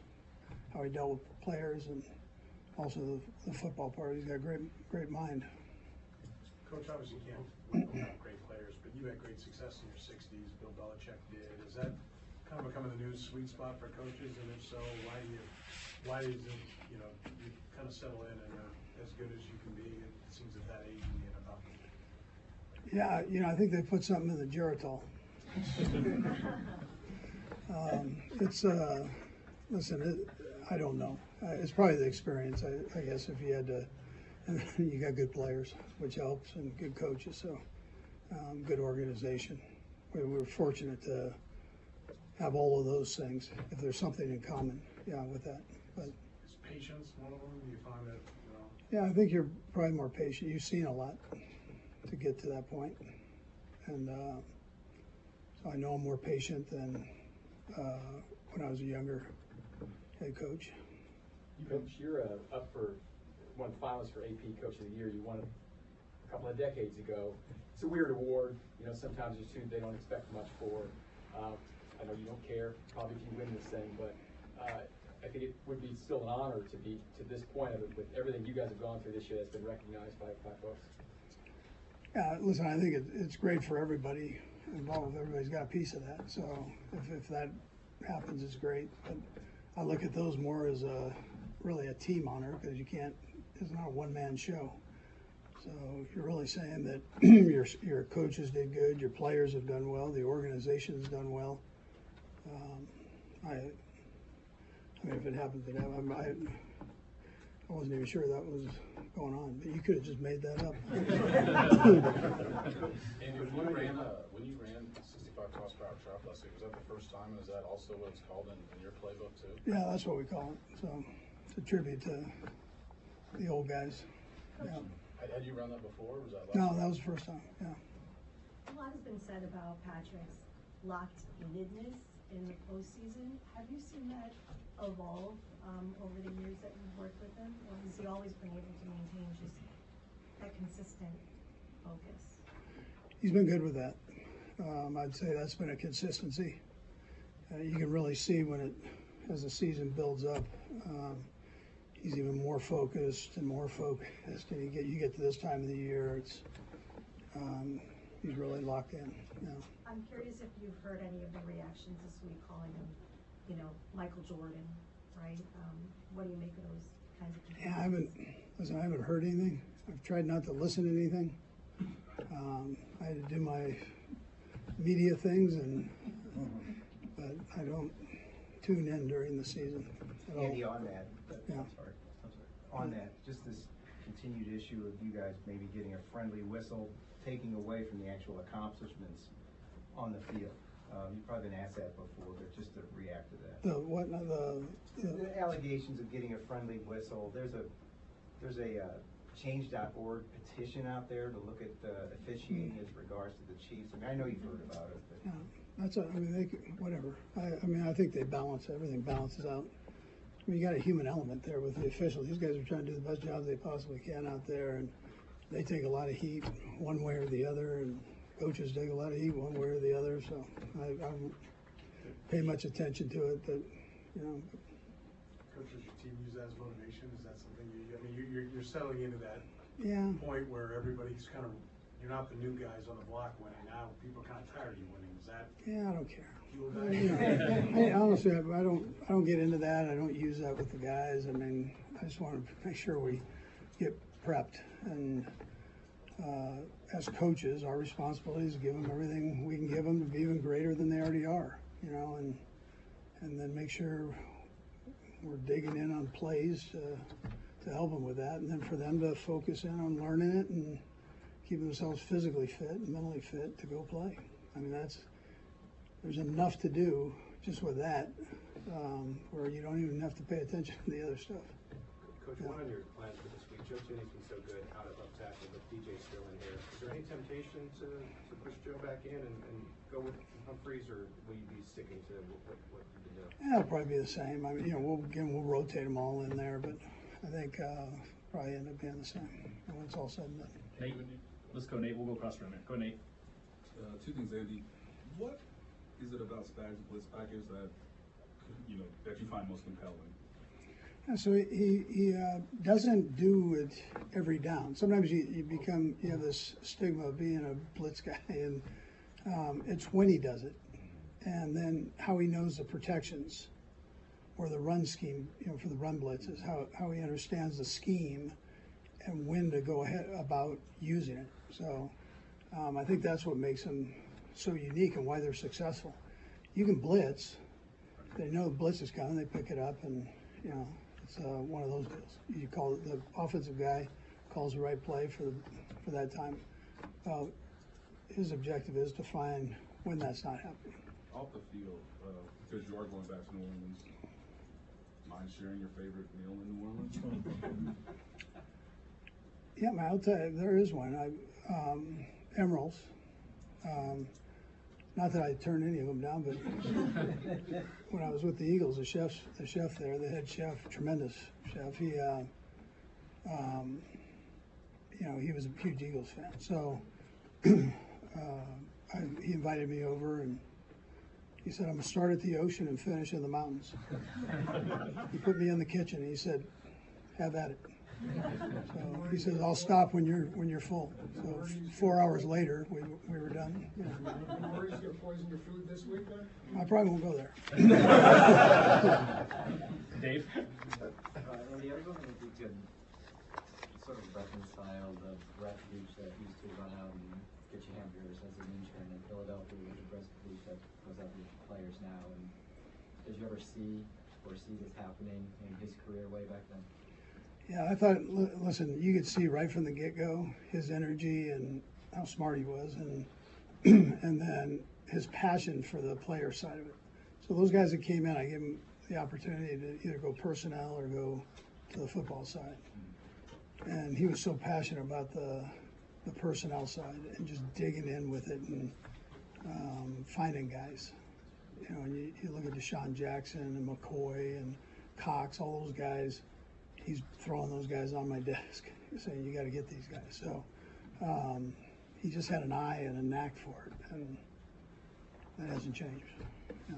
We'll do last three, Rob, Sam, and Vi. Go ahead, Rob. Coach Reed, your advice to the rookies and the players experiencing the circus of opening night for the first time. Yeah, what's kind of neat about that is you get people from all over the world to show up. Now, some of the questions are a little bizarre.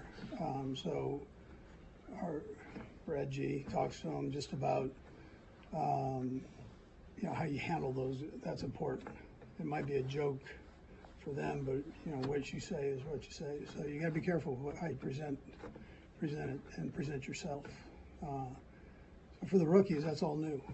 The veteran guys kind of know that, but the rookies, it's kind of a wild event. Sam? Andy, What you say. So you got to be careful how you present it and present yourself. So for the rookies, that's all new. The veteran guys kind of know that, but the rookies, it's kind of a wild event. Sam? Andy, I'm sure the players are hyper-aware that there's so many people watching this game. You guys have played in big games before, but I'm sure nerves can still be part of the equation. What's the key sort of early in a game of this magnitude? Yeah. I think first of all, it's preparation before you get there. You've got to make sure that you have everything going. You know your juices are going to be flowing. So you've got to make sure you get in there and prep, and so you're not thinking about things while your juices are going as much as you're just going out and playing. But yeah, no, you get excited. Yeah, it's an exciting game, but you don't want to hide that either. And then you just kind of settle down as you go through. Go ahead. Andy, I know you've got the nice relationship with Bill Belichick, and you just did the podcast with him. Did he, when you won number 300, did he specifically reach out to you and congratulate you for that? I believe he did. Yeah. Yeah. He's he's a good friend. So he's great with all that stuff. He's the guy. This is all old hat for him. So have a ton of respect for him as a coach. So, but he's also a friend. Yeah. So not that, like, welcome to 300 or anything like that? No, he's never going to really reach the real 300. There's a lot of cheeseburgers that went into that 300. Okay, thanks, Coach. All right.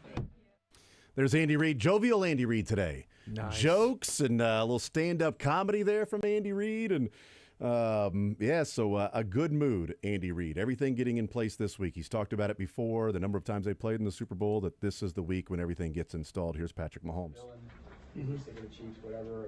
What do how do you feel about having everyone out to get you guys like this?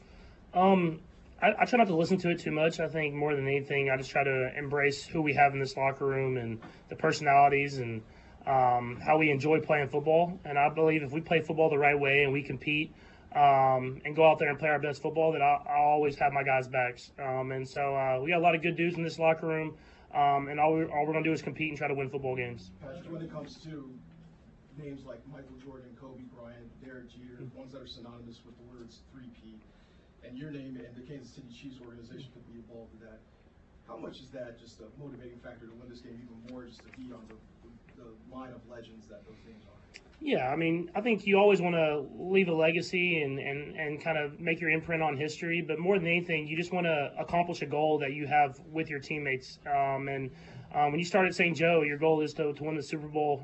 We know it's a hard process. We know it's a hard week in and week out. But I'm proud of how our guys have kind of went about that process. And we know it's not going to be easy. This team we're playing is a really good football team. But we're going to go out there and put our best effort out there and play as a team, and hopefully that's enough to get a win. And how much have you admired those athletes like Kobe and Michael, and how much they've influenced you in your career?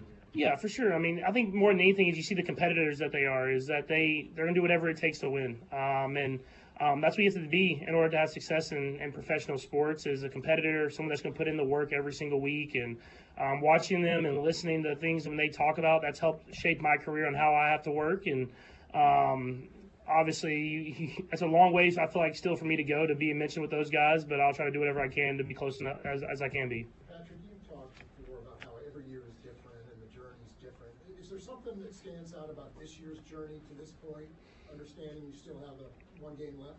Yeah, I think just, to me, this team's been special because it's been everybody. I mean, if you look at our entire season, it's like someone that makes a big play at the biggest moment to go out there and win a football game, if that's offense, defense, or special teams. And so I think the fact that it's been everybody, it's not just offense, it's not just defense, it's everybody on the entire team is something that I'll remember this season by, and hopefully we can do it the right way and get this final win. Patrick, Holmes caught last year, you talking with Christian on the tree, you've seen the clip, and just immediately thinking about the third. And I guess as you think back to that, why do you think it was so fast for you that you wanted this one in particular?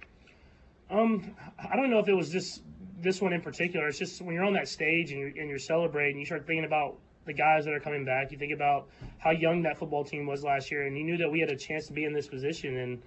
And even though you're winning, you're enjoying that moment. You enjoy it, but at the same time, you have a bigger picture of your entire career. And I want to have as many chances as I can to be in the Super Bowl. And it's cool to have guys like Chris and Trav that I've kind of spent my entire career with and won all these games with. And there's a few others with James, Winchester, and Harrison. And I'm probably forgetting someone here or there, but it's cool to have these guys. We built such a great friendship and almost become a family, and I think that's really cool. Patrick, when you look at your Super Bowl success, the three that you've won, a lot of fourth quarter success, and obviously last year even overtime, is there a point of emphasis to, I mean, you always want to start fast, but is that something that has popped into your mind at all? Yeah, for sure. I mean, not just start fast, but just be consistent throughout the game. I think there's been games we started fast and we have lulls, but you have to be able to deal with adversity, and whenever you have those moments, just being able to respond. And so we've played a lot of good teams in the Super Bowls, a lot of good defenses, and we've done a good job of kind of figuring out. But if we can start fast, obviously it would help out and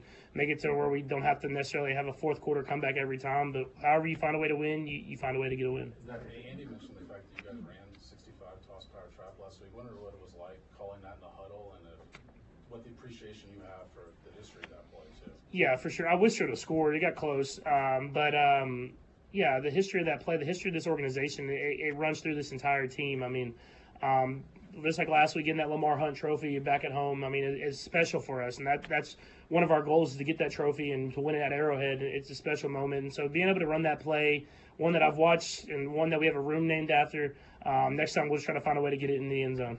Yeah, that play happened like 25 years before you were born. So what do you know? What do you know about it? Well, you know, it's. I think what's cool about this organization.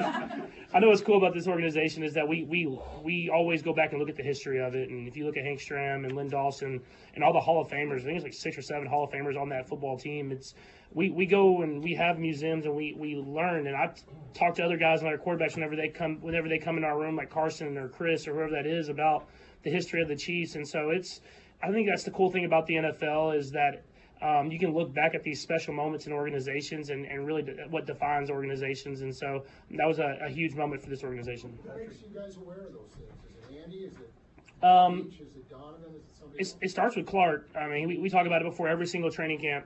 Then it goes down through the line, and I mean, when you're with Coach Reed, you hear the best stories of all time. So I meet with him every single Friday, and we talk about the game plan. But that becomes kind of like a story time where I hear these stories about the great. I hear these stories about the great untold stories of the history of the NFL. And one day he's going to write a book because there's some great ones in there. You just mentioned Clark. I mean, there are other owners that are much more in the limelight and in present and. You know, we don't see a lot of him there. What is he like as an owner? When you mentioned Carson coming in, guys that have played for other teams, you know, is that something that even permeates the locker room, or is that so removed that you guys don't really feel his presence that often? No, I think Clark does a great job of being there and showing his support and showing that he is invested, and you can tell he loves it, and not only for his family but for all of us. And then at the same time, letting Coach Reed help run the organization, the football side of it, but he has a huge impact on this organization. The way that he comes to work every single day, and he's there and he's always there. I mean, it is really cool to see. And Texas guy, so all the best are from Texas. We'll go 4 more. Go ahead, Vahe, Nate, and then you two over there. You've spoken before and even now about pretty direct motivation with things like the 3-peat and things like that. It doesn't seem like Andy talks that way or thinks that way, that he's always kind of in the moment. And I wonder if you ever heard him talk about that kind of goal, or is he always just on the next? And what do you think drives him then? I think what drives Coach Reed is just the greatness and becoming better people every single day. I think that's something that is special about him is he doesn't care if he's playing week 18 or week 1 or Super Bowl or preseason game. He's the same. He's the same. He's going to expect greatness out of you. And when you leave the building, he wants you to be a better person than when you got in the building. And I think that makes it you want to be better every single day that you're in the building. And so when people talk about 3-peat and everything like that, we're focused on how we can be better today to prepare ourselves for the next day. And it starts with him. Do you ever hear him say something like 3-peat? Does that ever come out of his mouth?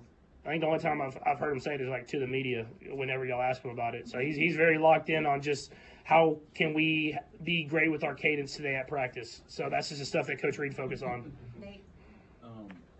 Patrick, I think Clark mentioned this after the game on Sunday, but the experience of having Kareem at your wedding and that being a catapult moment that maybe you didn't know at the time that would lead to him having this redemption arc. Just what do you appreciate most about what Kareem's done this season? And I guess in a simple term, why did you choose to invite him to a pretty significant day in your life? Yeah, I mean, I think first off, I mean, with Kareem, I mean, obviously he made his mistakes, but I knew the person before and I knew the person after, and I knew that he had a good heart and he had to learn from his mistakes and become a better person because of it. And he did that. He dealt with the consequences, and he's kind of trying to rebound and just be a better person for the community more than anything. And so just knowing him and how close he was to me, but also how he treated Brittany and how he treated my family has always been special. And so I wanted to have him at my wedding. I didn't think anything of having all of my coaches. I was having all the people I love at my wedding. And obviously, I think Coach Reed talked to him there, and they were able to talk about just things. And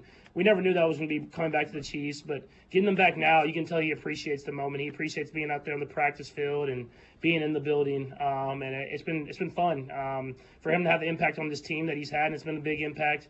And to get to the Super Bowl with him, because as someone that I was one of the first people I met when I got to Kansas City, and not to be able to enjoy those Super Bowls with, and to finally get to enjoy one with him will be a special moment. Hopefully we can get a win, and he can enjoy that too. Matt. Patrick, you've got some guys like yourself and Chris, Travis, like to trash talk onto the field. Woke up the wrong gentleman. Yeah. But Andy seems to have a distinction between trash talking off the field and showing your personalities and doing it off the field. And like interviews like this, Super Bowl week becomes a big part of that. How do you balance that? And how does Coach kind of encourage that too? Yeah, well, for me, I'm pretty good at, I don't really talk trash unless I get trash talked to me. So I'm usually pretty calm. But Coach Reed is great about showing your personality, and we want you to go out there and play with fire, and we want you to show how much you care about the game.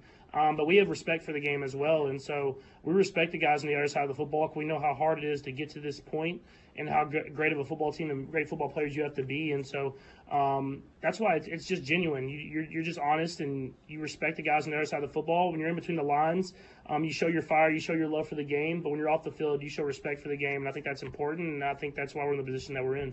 Mick, and then we'll finish with Matt. Test your memory here. Bill Snyder, we talked to him yesterday. He called you the best quarterback he ever went up against. You remember much about those games? You've always been a historian about the games, too. Did you have an appreciation maybe at the time of your freshman out there playing against Snyder on the sideline or anything like that? Yeah, for sure. I mean, first off, playing against them and then getting those letters after the game, I've kept those letters. And so just a true great person, an iconic coach, and an iconic leader, just made his imprint in football forever, especially at K-State, but just throughout the Big 12 and football in general. And so played a lot of games. Well, I think I only won one of them. I came into the fourth quarter, I believe, of one of them, and then played in at Texas Tech. We lost. I mean, we won at Texas Tech in Lubbock, and then went to K-State, and I came off an injury, and we ended up losing that game. Tried to do a Hail Mary at the end of the game and got hit. I think I threw a pick to DJ Reed, who's in the NFL. So it's always cool when you play the greats against the greats, and you get to see their impact and why they're so great. And so it was some fun moments for me in college. Did you get a letter after every game? Or I got two of them. So the first one I didn't get one because I came at the fourth quarter probably, but then the second one and the third one I got one. Patrick, Alex Smith played was 7 years ago today. When you think about all your success since then, how did Alex leave an impact on you to get you where you are now? Yeah, I mean, just showing you how to be a professional. I think that was the biggest thing, and how to go about your business. Obviously a great dude, someone that comes to my charity golf tournament still to this day, and I spent a lot of time with Alex and his family, and I think more than anything, he made his imprint on how you prepare, how you go about your business every single day, and how you get better. And for someone coming out of college and going into a professional world, it helped speed up the process of me becoming who I am. Thank you, everybody. Thank you, Patrick. Thank you. Thanks, Patrick. All right, there's Patrick Mahomes. How about that? Still has those letters from Bill Snyder that he wrote him after the game, which is really cool, keeping those things. And obviously a cool touch that Bill Snyder always with the handwritten letters is really cool. But Patrick Mahomes, they don't listen to the villain stuff. Embrace the locker room, the guys in the locker room, their competitors, whatever it takes to go out and win. And that's just what they're going to go and do and play as hard as they can to try to win the game. And, whatever people think, they think. Also asked about starting fast and continues like, yeah, we've had some games where we started fast, but we've had some lulls. In the Super Bowl, they haven't really started fast in the Super Bowl. Their 4 games they played in the Super Bowl, their first drive, they have 3 punts and 1 touchdown on their first drive. The 1 touchdown is the touchdown pass to Kelsey against the Eagles when Jason Kelsey said, all right, little brother. All right, little brother, game on. That's the one time. But in the first half, including the Bucks, they've trailed at halftime a combined 65-33 in these 4 games at halftime. The Bucks was a massive one. They trailed 21-6. But even if you eliminate the Tampa Bay Buccaneers game, those other 3 that they won, they trailed by a combined 44-27. They averaged just over 1 point per possession in the first halves of these 4 second half team. They have been an awesome second half team. Here's Kareem Hunt. Sure, you're just enjoying this ride, just this redemption arc, if you will, or how much have you just sat back and enjoyed just being able to be with this team, being able to be with Patrick again, and just now getting to the precipice of being one away from being a Super Bowl champion. Yeah, man, very grateful for it. Opportunities like this don't come often. It's only 2 teams left, and now we got to just finish the job. The job ain't finished yet. Kareem, when you were Was there a time you thought, hey, I'm never going to get there? When you watched your old team go and, you thought, boy, I'm never going to get my time?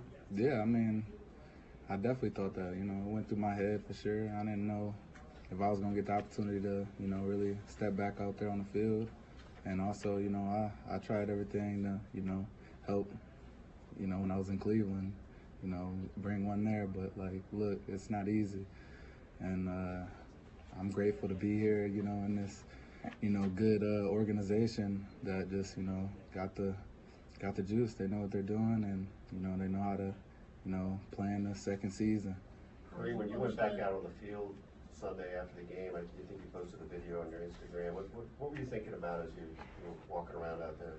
I mean, I was just taking it all in. I mean, it was, making it, feel real. It was hard.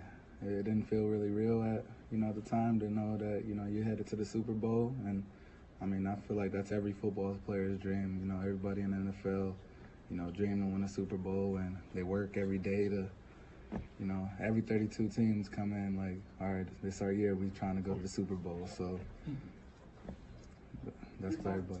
Your time in Cleveland, I mean, you guys were successful. Almost won a game here, in the playoffs, and all that stuff.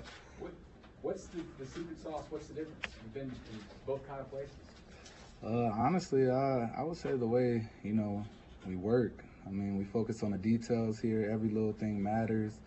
And everybody just playing for their brothers, for the person next to you. You don't want to let the man next to you down. And we got to do our job. Kareem, the 4 Super Bowls for the Chiefs since you've been gone, did you watch all of those? No, I think I only watched 2 of them. Other than that, I wasn't very interested in watching them play in the Super Bowl. The ones you did watch, what was that like for you? I mean, it was tough for sure. I mean, I was very excited because I know how hard they work. I'm happy for Pat and Trav and all these guys. They're my brothers, so I was very excited for them. Understanding that Cleveland's your hometown, but if you had made a Super Bowl with the Browns, do you think it would have been the same as what you're going through right now, the feelings you're having right now? I mean, it would be a little different. I mean, I feel like that's the hometown. I love Cleveland to death, so I mean, it would definitely be a little different. But honestly, it kind of mean a lot more, here, because that's where it started for me, and to come back here and help win one, especially three-peat, that'd mean absolutely the world. Kareem, earlier this week, Andy Reid put it this way, that you called him when you were waiting back home. What was that process like from your end with your agent of, if you saw the injury happen in Kansas City and you said, look, let's read, was it your idea? Was it his idea? Just how did that go about? I mean, yeah, I was watching football. I saw the injury, but I didn't think nothing of it. I was like, oh, it probably won't happen. But next morning, my agent was like, man, I don't know. You want to shoot them guys a text or something? Just let them know. I mean, I was like, that ain't a bad idea. I'll text Pat and Coach Reed. I mean, shout them a text and just tell them, like, I've been grinding, man. I'm hungry, and, I want to come help y'all. So if y'all got a, spot for me, I'll come put in the work. He said he'll get back to me, and he ended up getting back to me later on, like an hour later, 2 hours later, told me to get ready for a flight. Let's go a couple more. Soren, Michelle, Nate, and Sam. Just to follow up on that, who got back to you? Was it Reed? Coach Reed, yeah, he said he's going to talk to Beach, and, he'll get back to me. How do you feel right now? They're getting the time off, and, how's the body feel? And, I know it's a long season, but it's a little short for you, but then you get that break at the end. How healthy do you feel? I feel healthy, definitely, not playing that last game of the season helped, and just getting my body back. And right now, everybody pretty beat up, but hey, we got 2 weeks. I feel like I'm gonna be feeling great again. Kareem, I've talked to you before about what makes Patrick so good as a leader in that locker room. I'm curious what you think makes him so good on the field in the postseason. He just steps up whenever this team needs him to. I mean, honestly, he might be the most competitive person I've ever met. So I know he hates losing, I hate losing, and when he puts his mind to that, he just goes out there and does it. Whatever it takes, running, throwing, getting tackled and throwing the ball. He just, he's one of those guys who never gonna give up on a play. Nate? Kareem, if I could, that first game you were in uniform in Los Angeles, just what do you remember most about that game? And I guess, what do you remember about how your body felt the next day, given the fact that you had no training camp, you had no preseason? Honestly, I just was, excited. I definitely shed a few tears before the game because I had on that, red and white again, and it was like, it's real, it's here now. All them long days going up to my high school and grinding. Cutting off cones and stuff that's not moving, and just making them my own drills. Trying to, make up for the missing training camp and stuff like that. But after that game, honestly, I barely could, get out the bed. It was tough, man. It was just like, I did all this hard training, but nothing compares to actually going out there and getting hit and getting tackled for 3-4 quarters. And it was tough because now I was like behind the ball a little bit. I had to focus on my recovery early when I was getting back. Spent every day in the training room, getting there at 7 a.m., 6:30 sometimes, just, working on my body, trying to, stay up to speed so I didn't miss no time because I've already missed a lot of time. Sam. Kareem, Patrick said you were one of the first guys he met when he got to Kansas City. Was it the same for you, and what do you remember about meeting him for the first time? I met him and I was like, yeah, this guy's like a gunslinger from Texas Tech.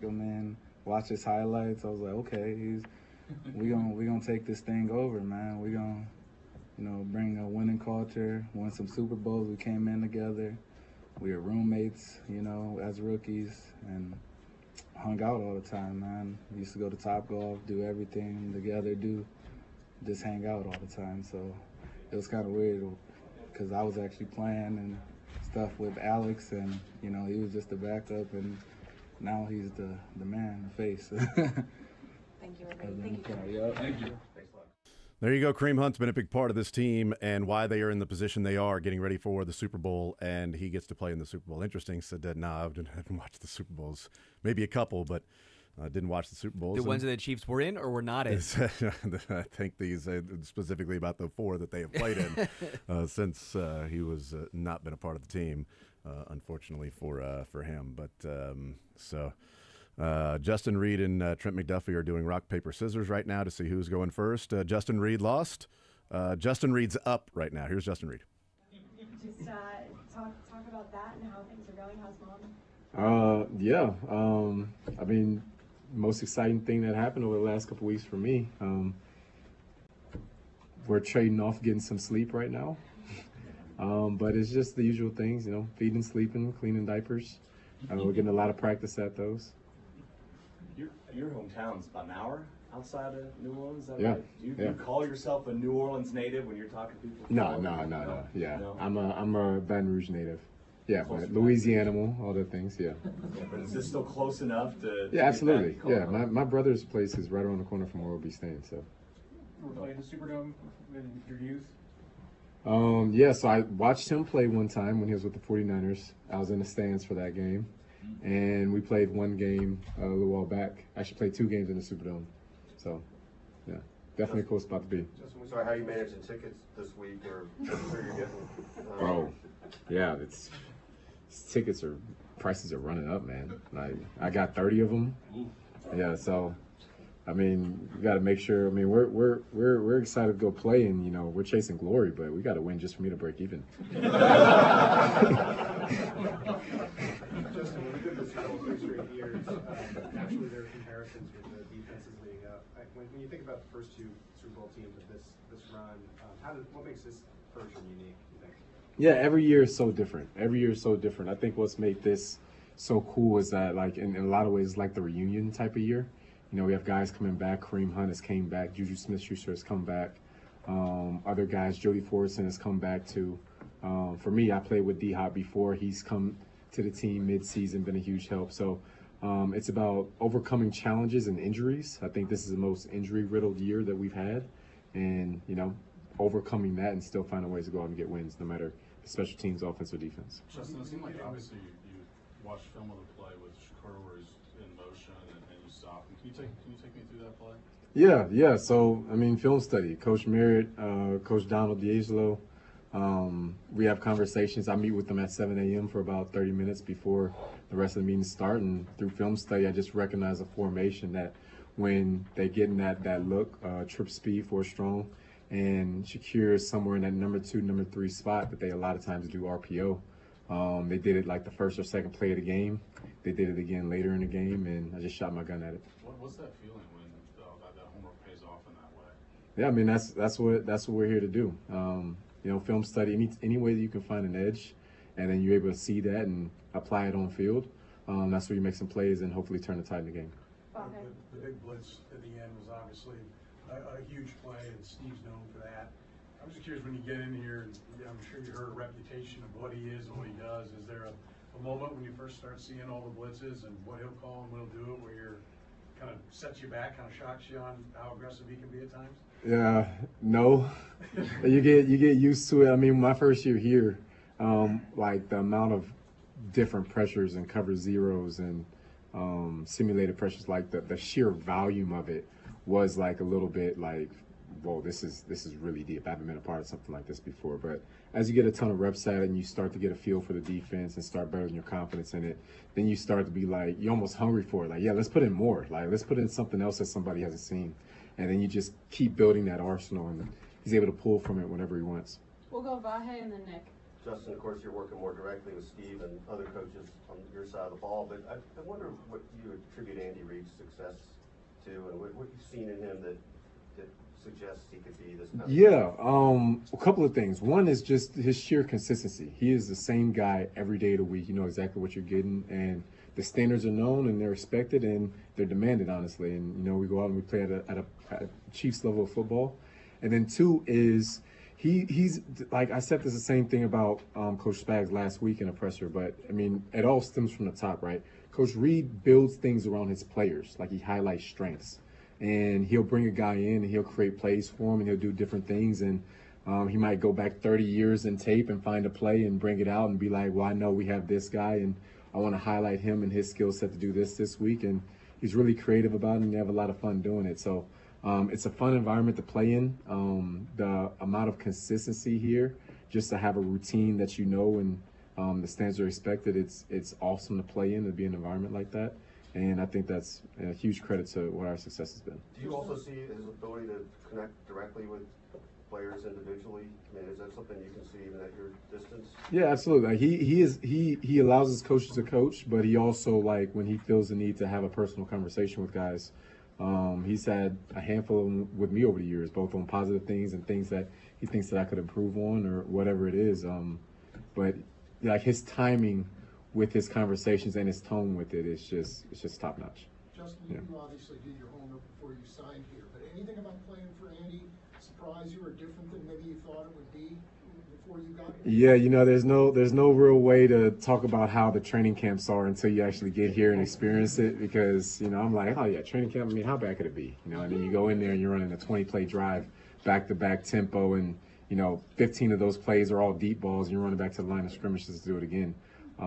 Just so tough, but the dividends it's paid just makes you believe in it. And once you've experienced success doing it, then it's like, okay, this is the way that needs to be done. And players start building and buying into that standard and demanding it of each other. And then that's when you start building something really special. Nick, and then we'll do one more.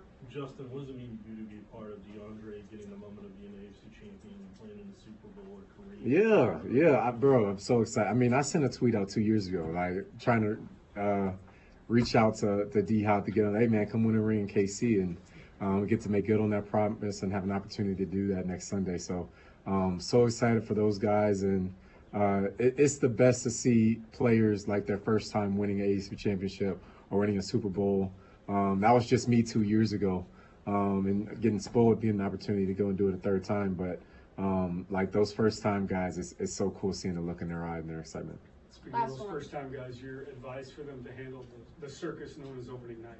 Yeah, put the work in early. Put the work in early so that you're not playing catch up next week when you're already doing 50 interviews and your schedule's crazy and everything's just different. Have your tickets set up, have your family settled. Take care of all of that this week so that way you can just focus on ball. We're not there to have a vacation. We're there to win a football game, and that'll be the focus. Thanks, Justin. Yeah. There to win a game, not a vacation. Not going on vacation, there to win a game.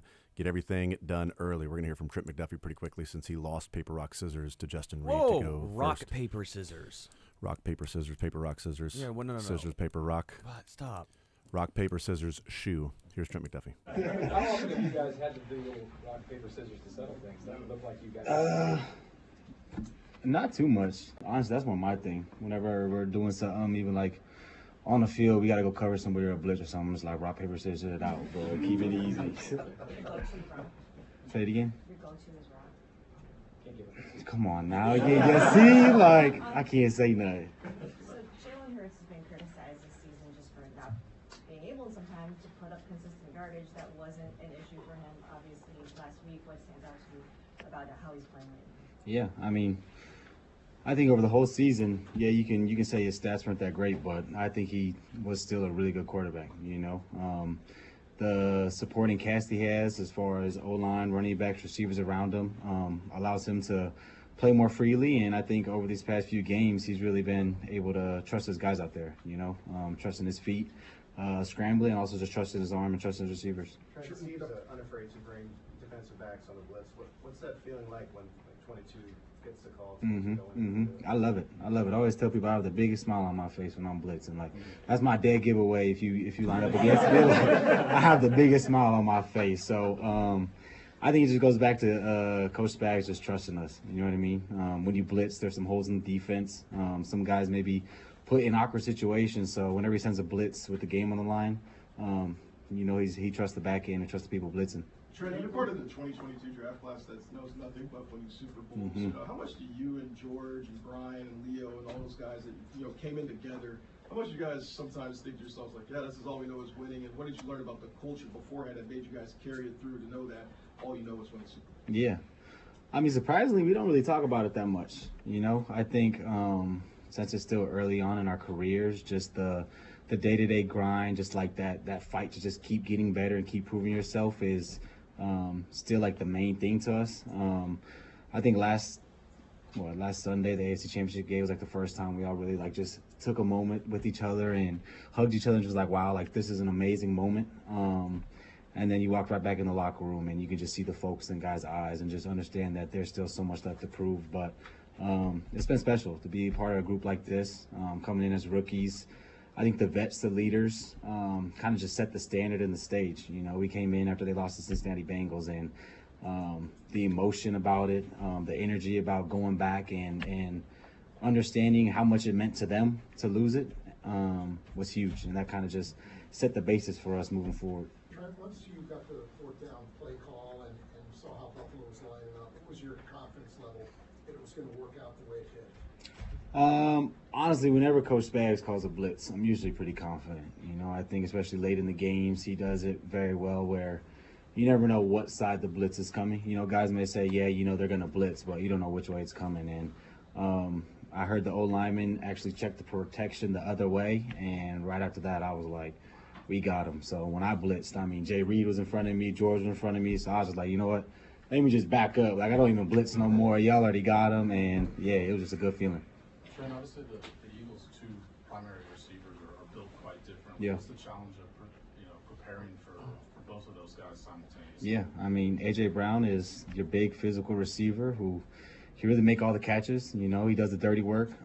Definitely a deep shot guy that Jalen trusts. So you got to be physical. You got to be on your P's and Q's, and you got to know what routes he likes. And then you got Devontae Smith, who, you know, is dynamic, who can stretch the field, who's fast, who won the Heisman in college. So a lot of respect to both those dudes. And I think the defensive back room just understands the challenge that we're presented with. Couple more. How much are you looking forward to face A.J. Brown after the first Super Bowl? Yeah. I remember walking off that field with mixed emotions, you know, as a whole defense. We were really excited that we won, but we still thought we didn't play our best game in that last Super Bowl. So going into this Super Bowl, there's definitely a challenge that we have to uphold, you know, and going out there and having a better showing, but also just the energy and the level of focus that we have to have. You know, we know the challenge that's in front of us. We know they're going to bring their A game. You know, they lost to us last time, so, you know, they have a chip on their shoulder, and we just got to be ready to go in there and work. Trent, I know you said you don't really talk about it with your draft class, but gotta have buddies from back at Washington that are maybe in the league or even high school guys, and they ever give you a call and be like, what the hell, man? Like, Yeah, no, I've had my fair share of people looking at me and just being like, how are you in this moment? Like, how does it feel? All these things. And usually it's like when I'm working out. So I'm just like, it is what it is, and kind of ignore them. But, yeah, just trying to talk to people at Washington, talk to people around the league. Like, you can't really put into words like how it feels to be a back-to-back champion or how it feels to go back to another Super Bowl. I always just tell them just watch on Sunday, and after the game I can give you a little more details about what it's like. Last one. Anyone? Great. Thanks, Trent. Appreciate y'all. All right, there's Trent McDuffie getting ready for yet another Super Bowl. Interesting him talking about the Super Bowl in which he had mixed emotions walking off the field. No, he was a rookie at that time, but mixed emotions walking off the field. Happy they won, but not happy with the defense's performance, giving up 35 points in that game. Chiefs scored 38, so it didn't matter. Here is Xavier Worthy. Dragon, right? The college football playoff. Man, I was hoping to get back in there, man. Lost my last one in there, so just get a chance of redemption. I mean, at the time, that was the biggest game of your life, right? Yeah. Yeah. What do you remember about that? I got this picture in the end zone when I was sitting in the end zone. They doing like the ceremony, so that's just like my memory. That's my memory bank. Motivation. It's my motivation, yeah. Xavier talked to Brennan, and he was telling me just how he always believed in you. Just what was it about not just him, but just all those people in your youth that believed in you to make it to where you are now? Yeah, Coach Marion actually came from my youth, which is crazy how he coached me in college. So, like, Coach Marion was, like, one of the coaches that gave me, like, my first offer.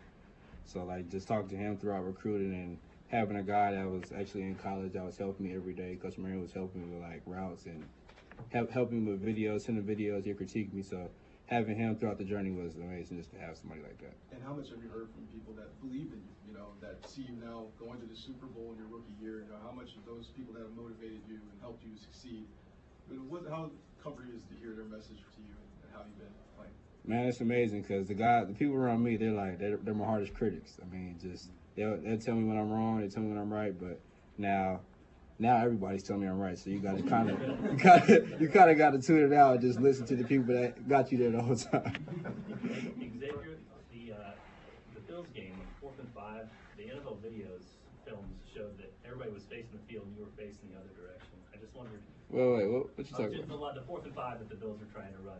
Oh yeah, I don't watch it. Yeah, can you just take me through I don't like watching like last second field goals, last second plays. I feel like it's bad luck. Every time I watch it, they normally got a first down, so I just looked away. Good luck. I'm sure when you get here, you're going to a great team, and this is what you want. You want to be in the Super Bowl. What was the journey like compared to what you thought it would be? All the different things of, Rashee Rice going down. Yeah. DeAndre Hopkins shows up midseason. I mean, it's been quite a journey. How different was it, or how similar was it to what you thought it'd be? This is my first team where I had like a lot of guys like go down, and I wasn't really like one of the key guys. I had to step up. So this is my first time stepping up and just being a guy that somebody Pat could rely on. So just having that and having the leadership of the guys that actually went down, they've been helping me, leading me throughout the way. So it's amazing just to have them on this journey. Hey Xavier, what have you learned about Andy Reid since you've been here that you didn't know? So it was everything I already thought. Master game planner. Andy kind of talked about how the first half of the season he could see that you were really absorbing and learning, and the second half you've really been executing. Just talk about how the first half and second half has been different for you. Just the growth and the knowledge I got from the guys.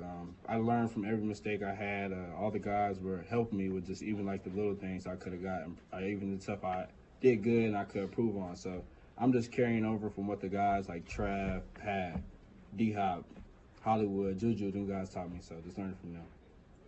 Xavier, you had a big whip route in the game against the Bills. How did you develop that?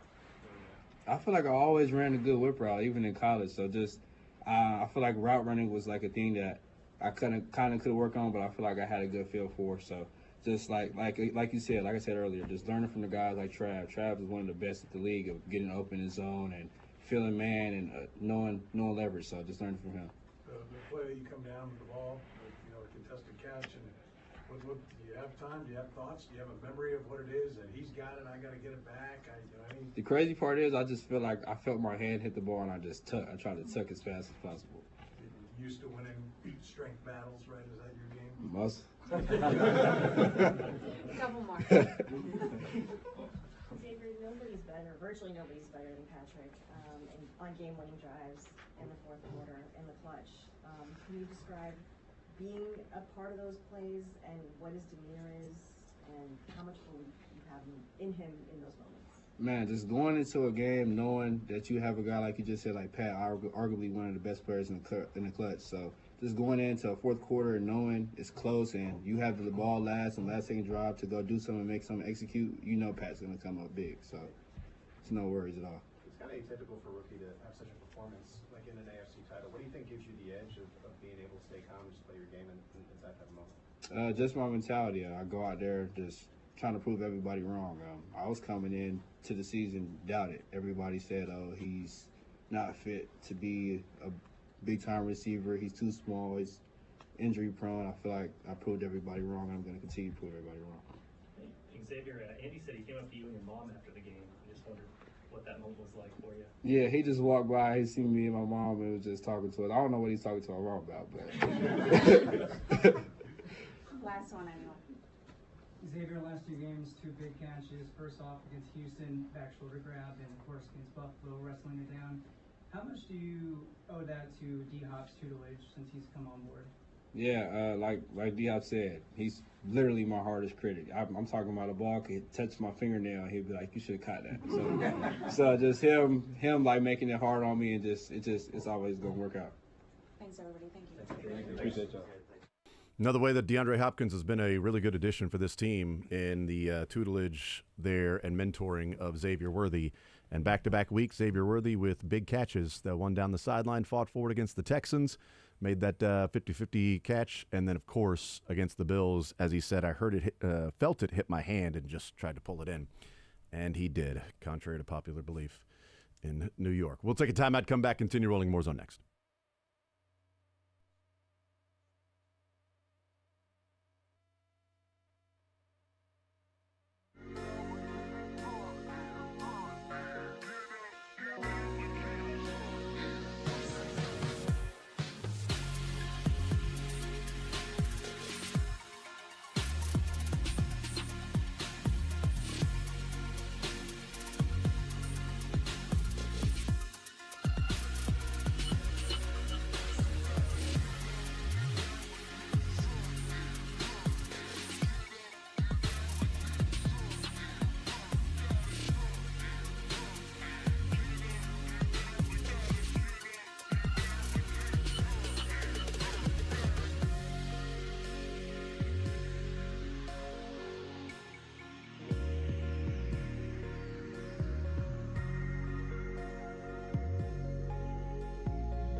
I need to see the video of the 65 toss power trap against the Bills on Sunday night. I don't remember it. Patrick Mahomes said they almost scored on it. The only time Pacheco almost scored was the direct snap to him. Maybe Andy said they almost scored. Well, I think Patrick said next time we'll try to get him in there. But, like, the only time it was a direct snap at the 3-yard line, he picked up a couple of yards. I don't know. Maybe the 65 toss powered trap was – it can't be a direct – I don't know. Somebody can find the video. I'm not sure. But he said it was to Pacheco, but did not score. I don't know. Did they mean Kareem Hunt? But I don't think so because they both said Pacheco. So I'm not sure. I'm thinking the same. I'm befuddled. Yeah. I am perplexed. Yeah. I feel like we're being bamboozled right now. Yes, that's true. Yes, I agree with you on that one. Xavier Worthy, superstitious Xavier Worthy, will not watch those 4th down and 3rd down conversions on the sideline when the defense is out there because he thinks when he watches them, they convert. So he was looking the other way when 4th and 5 happened in the AFC Championship game. He's one of us. I mean, here's the thing, Xavier, don't stop doing that. Maybe that's the reason you don't know that for a fact. Do we know for a fact Xavier Worthy looking the other way is not the reason? Fiction. I mean, right? Because if you look the other way, that's a different universe. Butterfly effect. Maybe the wind goes a little bit different. Maybe it doesn't knuckle the way that it did the other that way. Kincaid catches it. The refs rule it complete like they should have done if they weren't cheating for the Chiefs. You know, so many different obvious roughing the passer by Karlaftis. I mean, did you see the way he touched Josh Allen? I mean, that would have been called roughing the passer on Mahomes every time. We know that. Almost as vicious as when Chris Jones touched Tom Brady's shoulder pad. I mean, those were ridiculous. I mean, that's teach tape for what the NFL referees need to outlaw, is what George Karlaftis did to Josh Allen. And forward progress. And oh, my goodness, all of it. You know what I mean? Every single part of this whole thing is just really bad. And I love that most Chiefs fans are rational. Like, I really do. I say most. Say that to the rest of the league. But I love the fact Chiefs that fans are so irrational. What bothers me about Chiefs fans is that they won't even admit that they get all the calls. I'd respect them more if they just admitted they got all the calls. Shut up. Did we expect the Titans to come out after that game and be like, no, guys, you're right. That sure wasn't forward progress. Such a stupid loser mentality. If they would just admit that they get all the calls, or if you would just admit you're dumb. And also, I don't remember people. I guess both can be true, but the Chiefs get a lot of calls, but you're also dumb. But I think in this specific instance, you're pretty dumb for thinking the NFL is rigging it and going out of their way to give the Chiefs 50-50 calls. My favorite are the Patriot fans that are like, all right, I'll say it. I'll be the one to say it. I can't, like they're going out on some brave limb here to come out and finally speak out against officiating and teams getting all the calls. I can't stand those people. Finally going to do it. It's as absurd. Okay, I know the Patriots got this, but I'm finally going to do it. Yeah, when the Chiefs can go for a three-peat, then you're finally going to do it. You're going to jump on the bandwagon when the Chiefs can do something the Patriots never did. Bingo. But I don't know if anyone was like what I found interesting with all these bad calls in the past. I don't know if it was always team focused. It was ref focused. Like when the rough or the forward progress was, we weren't mad at the Titans. We were mad at the refs. Or Chris Jones. The Chiefs were mad at the refs. Chris Jones strip sack fumble against Derek Carr. That was called a roughing the passer. You weren't mad at the Raiders. Right. You didn't say, the Raiders, there they go, getting all the calls. Also, nobody thought the Chiefs got all the calls on that one either. They didn't look at that and go, oh, well, the Chiefs really got screwed. It was but even when D Ford was off sides, he was. He was, but you didn't blame the refs even on that one. But I find it. I don't know when the shift happened to where it went from, refs are bad calls happen, blame the refs, not the team, to now it all of a sudden has to be, well, it's rigged. Like I don't know when that mindset or that shift happened because.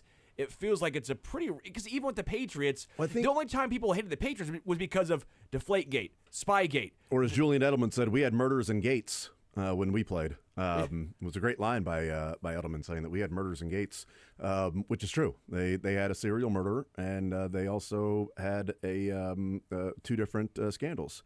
They were warned about said serial, there was a reason why he was an amazing prospect that was a fourth-round tight end.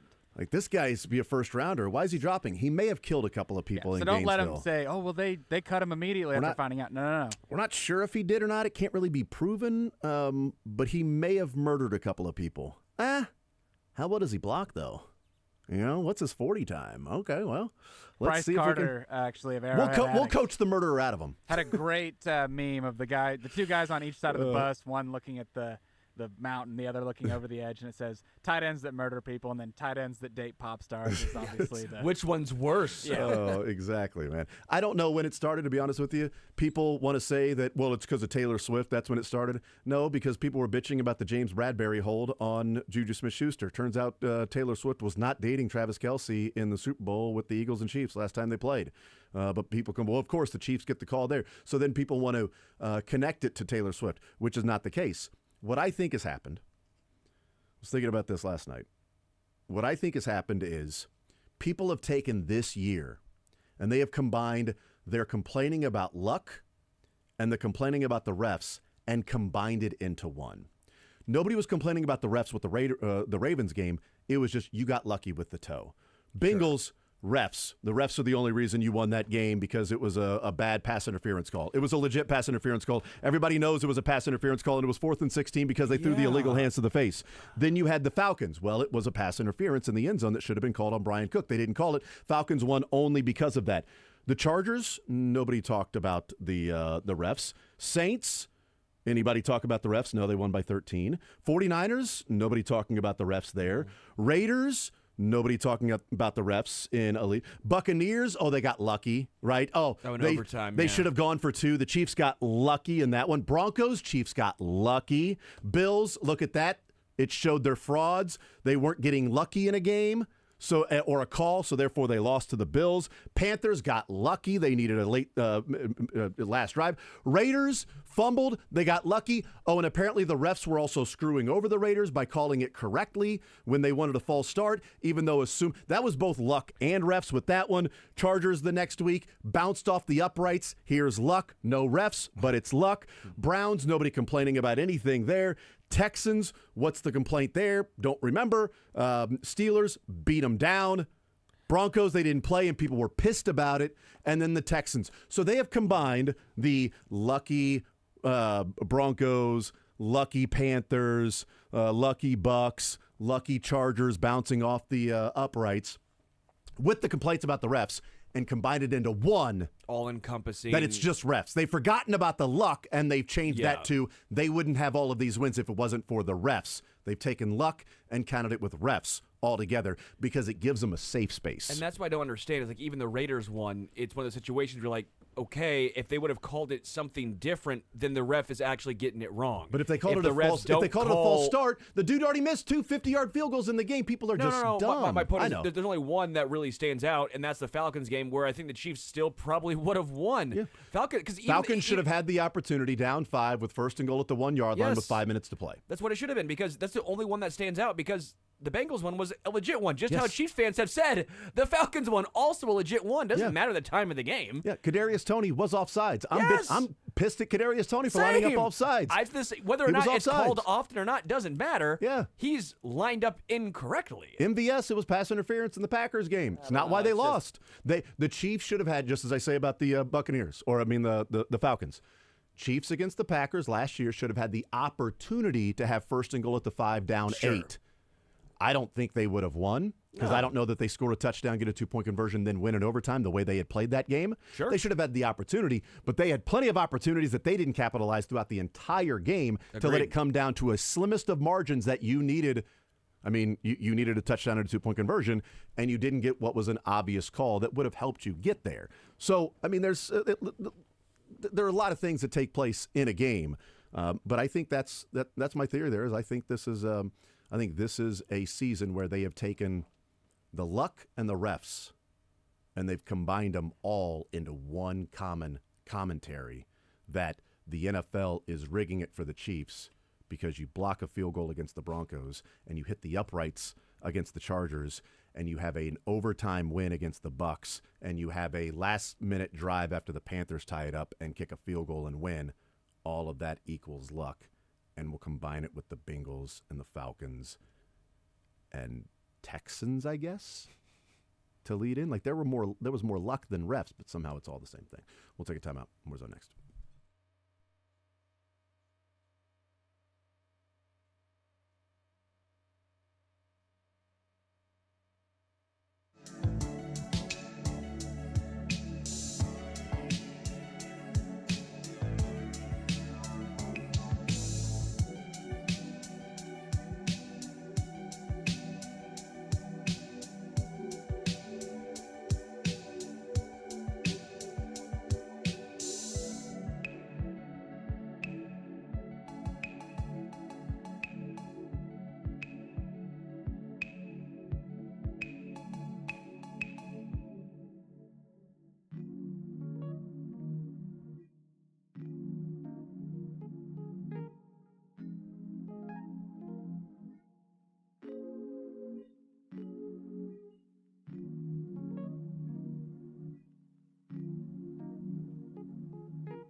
It's a lot of rock, paper, scissors that we were having in the break there. Just as Justin Reed and Trent McDuffie, I think somebody said the rock, paper, scissors was rigged. It was going to be Justin Reed going to the podium before Trent McDuffie anyway. And they did rock, paper, scissors just to see who would go first, but it was rigged, so we were all duped. And as you say, bamboozled. Bamboozled, yeah. That's exactly right. Love saying bamboozled. Uh-huh. No doubt about it. No? It was Curtis. It was Kadog. Seabolt said the rock, paper, scissors was rigged. Leisure. Sports or leisure next.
Johnny's Tavern, Sunday dine-in only, 59% off. I have the idea. What's the idea? You. Me. You. Twad. We go to Johnny's before our flight. We head to Johnny's before the flight. We grab that 59% off that za. Snatch it up. And then me and Todd drink some brewskis. You Well, drive. You all drive. right. No, I think we're going to have a drive. Safe. You think I'm going to drive? Be safe. And what do I look like here? and we just go and have some fun. I like it. By the way, the Eagles have just opened the practice window for Brandon Graham and his ruptured triceps, torn triceps, whatever they wanted to call it. Ooh. But the triceps injury that he had, that Brandon Graham was out for the season.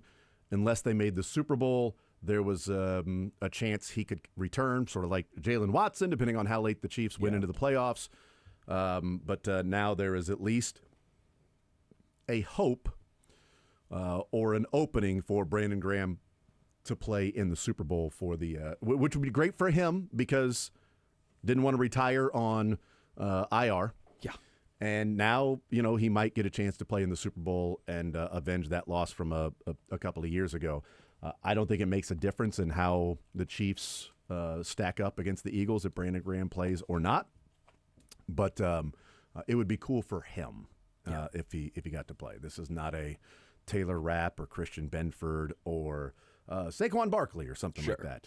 A.J. Brown, or Jalen Carter. Zach Bond. There are some guys on the defense that are like, yeah, this is a huge difference maker. Brandon Graham's a cool leader, all that stuff, but we'll see. 913-3810810 is the phone number. $25 at Johnny's Tavern we are giving away. And again, 59% off on Sunday for any large specialty pizza dine-in only at Johnny's Tavern. 59% off. And that is obviously in honor of Super Bowl 58. 59. 57. I'm just, it's all these Super Bowls they've gone to. You just kind of got to get them straight. You know what I mean? This is now 3 in a row. Where's Super Bowl 60 at? I need to get my tickets. L.A. It's either L.A. or Atlanta. I need to get my tickets. I think it's L.A. L.A. was just a couple of years ago. I thought it was back at SoFi. L.A. was what L.A. and Cincinnati. Rams Bengals. Was it? Maybe it goes back. I don't know. Maybe now the Chargers are hosting. SoFi soon. I know that. Maybe now the Chargers are hosting. In the next 3 years after it's SoFi in Atlanta, and I'm missing one, so. It's fine. All right, let's get into Santa Clara. Oh, yeah. Okay, well. Sterling, you have fun at Super Bowl in Santa Clara next year. Why would I not? I will take one for the team and just stay back. How about that? Okay.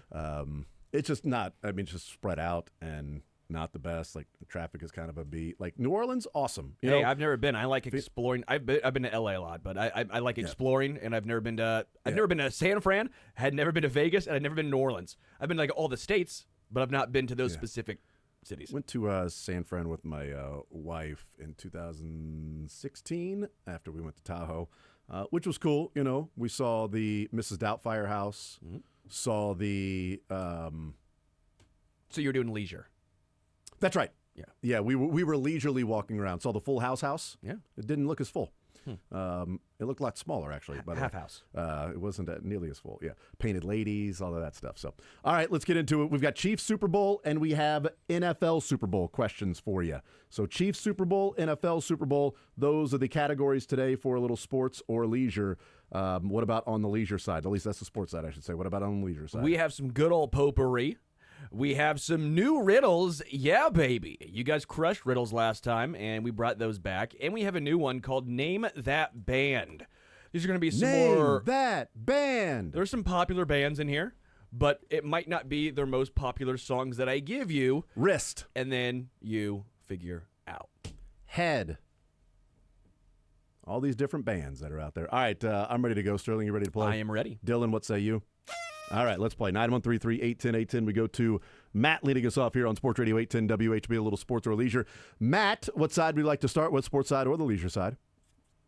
Let's kick it off with a riddle, please. Oh, yeah, let's go. Riddle. If an electric train is traveling south, then which way is the smoke going? It would have no smoke. You're correct. I start you off with an easy one. Let's go. See? That was a Well, layup so I right have there. to let people know that was a layup, riddles aren't okay. that hard. So, Okay. he gets the easy one because he had the gumption to pick it. That's like I hope this isn't, you know what? I'm not even going to give this riddle because it may be one of your riddles. All right, on to the sports side. We got Chiefs Super Bowl and NFL Super Bowl. Let's go Chiefs, please. All right, who is the Chiefs' all-time leading rusher in Super Bowls? Career. Combined rushing yards, career in the 5 Super Bowls they've played in. Mm-hmm. Yeah, it is. Yeah. It is Sterling. Yeah. You want to say it a little louder? You couldn't hear For me. the people in the back. I whispered it. I whispered it to Jason. It was a careless whisper.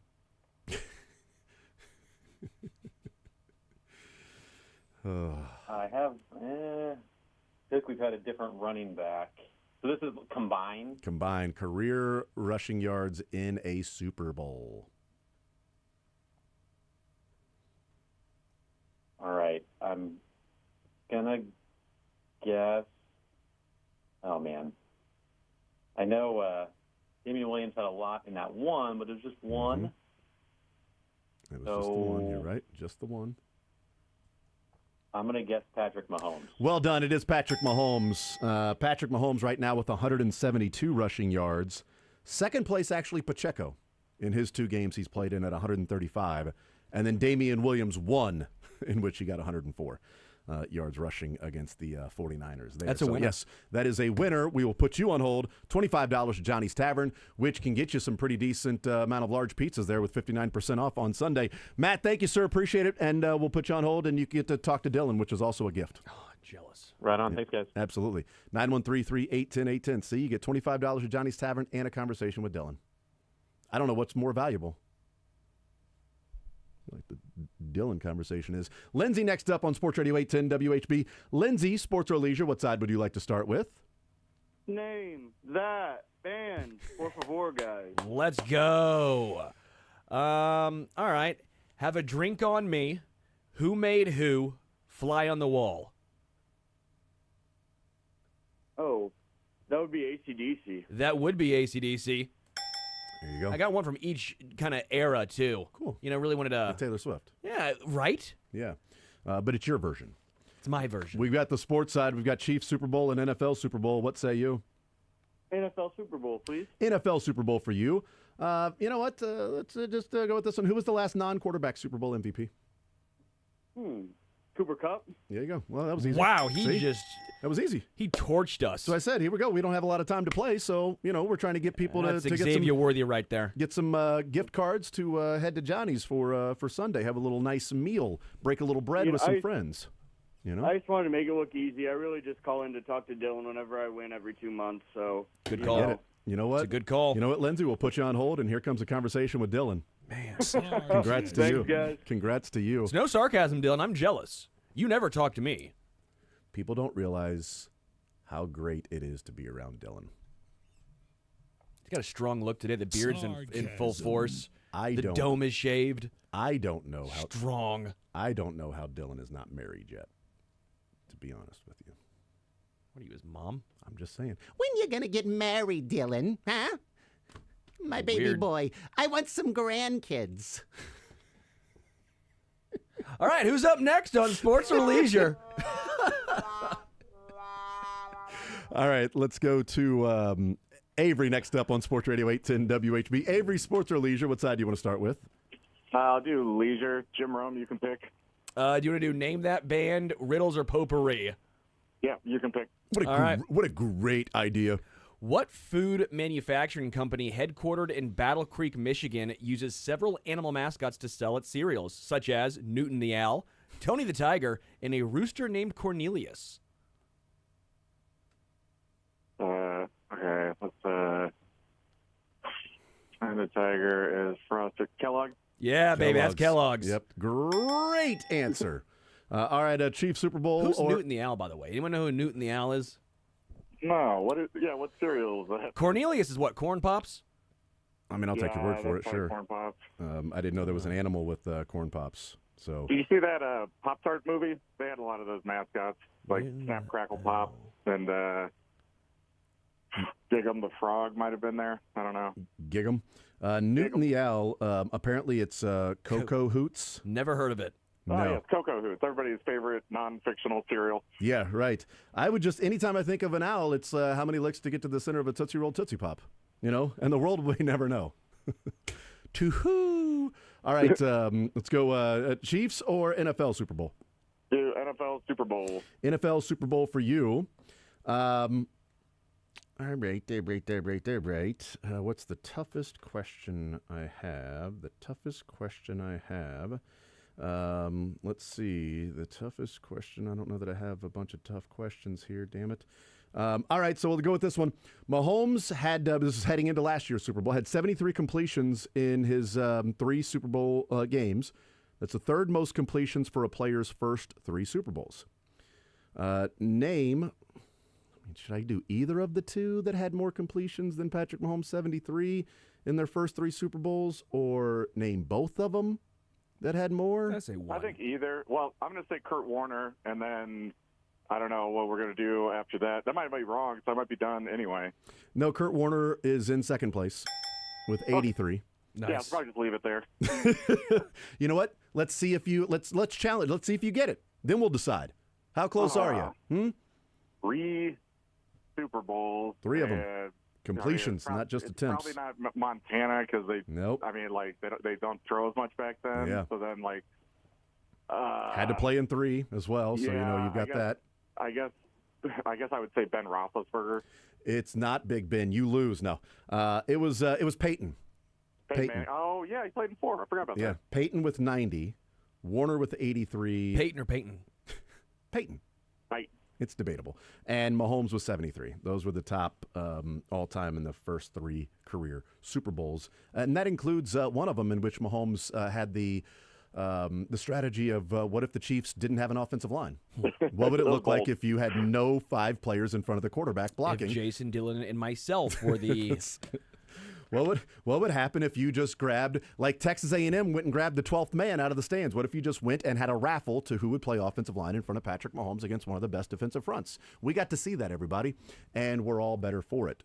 Avery, we'll put you on hold and get your information. Congratulations. Super duper. Absolutely. What a hoot. Huh?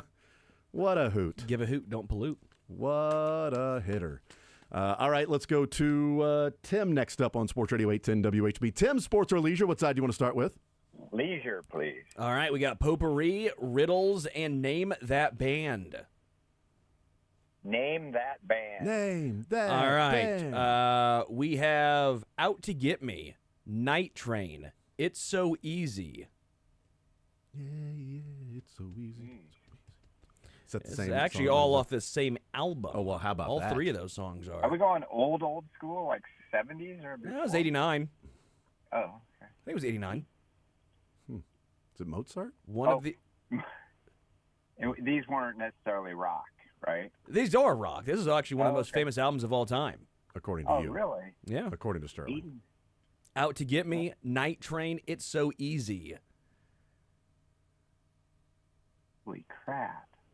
My Michelle, Anything Goes, Rocket Queen, also on this album. I'm a rocket queen, burning up. That's song. I'm going Elton John on that one. I have no clue. All right, I'll give you more. Well, they had an album also called The Spaghetti Incident. Oh, God. Wow. That's easy enough. Even I know that one. You should know this. I should. Usually, it's still the 80s. I mean, right in my wheelhouse. Jeez. Also on this album, I'll give you one more. I'll give you one more. I can't give you the top 2 The because title track. I'll give you Mr. Brownstone. Oh my God, Mr. Brownstone. Mr. Brightside. More of an. Did they play Mr. Brightside at Arrowhead on Sunday? Mr. Brownstone. Oh, Brownstone. Did they play that one? Which that song is not about. It's about drugs. Oh, because Mr. Brightside is about being jealous. Odd the Bills used that one. 87. I'm going to go Red Hot Chili Peppers. I have no clue. No, you're going to kick yourself, man. Yep, you will, Tim, you will kick yourself. I should, though. I deserve it. Tim, thank you for playing, man. 913-381-810. We need to get to a break. We will do that right now. We'll come back, continue rolling. 913-381-810. First in, first on for a little sports or leisure. $25 to Johnny's Tavern. Johnny's Tavern, 59% off on Sunday. Any large specialty pizza, dine-in only, 59% off this Sunday at Johnny's Tavern. $25 to Johnny's Tavern. We'll take a timeout. We'll come back. More Zone next.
Out about 25 minutes ago.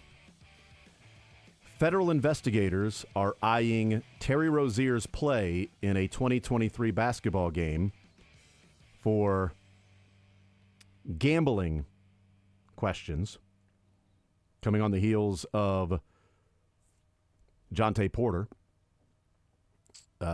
Unusual betting patterns surrounding the play of then Charlotte Hornets guard Terry Rozier in a game nearly 2 years ago are now under investigation by federal prosecutors, part of the same probe that led to the lifetime ban of Toronto Raptors player Jonte Porter, the NBA confirmed on Thursday.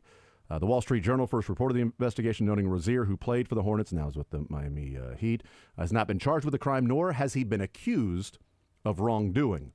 The NBA has said that it already looked into the matter at the time, and they did not find that any league rules were broken.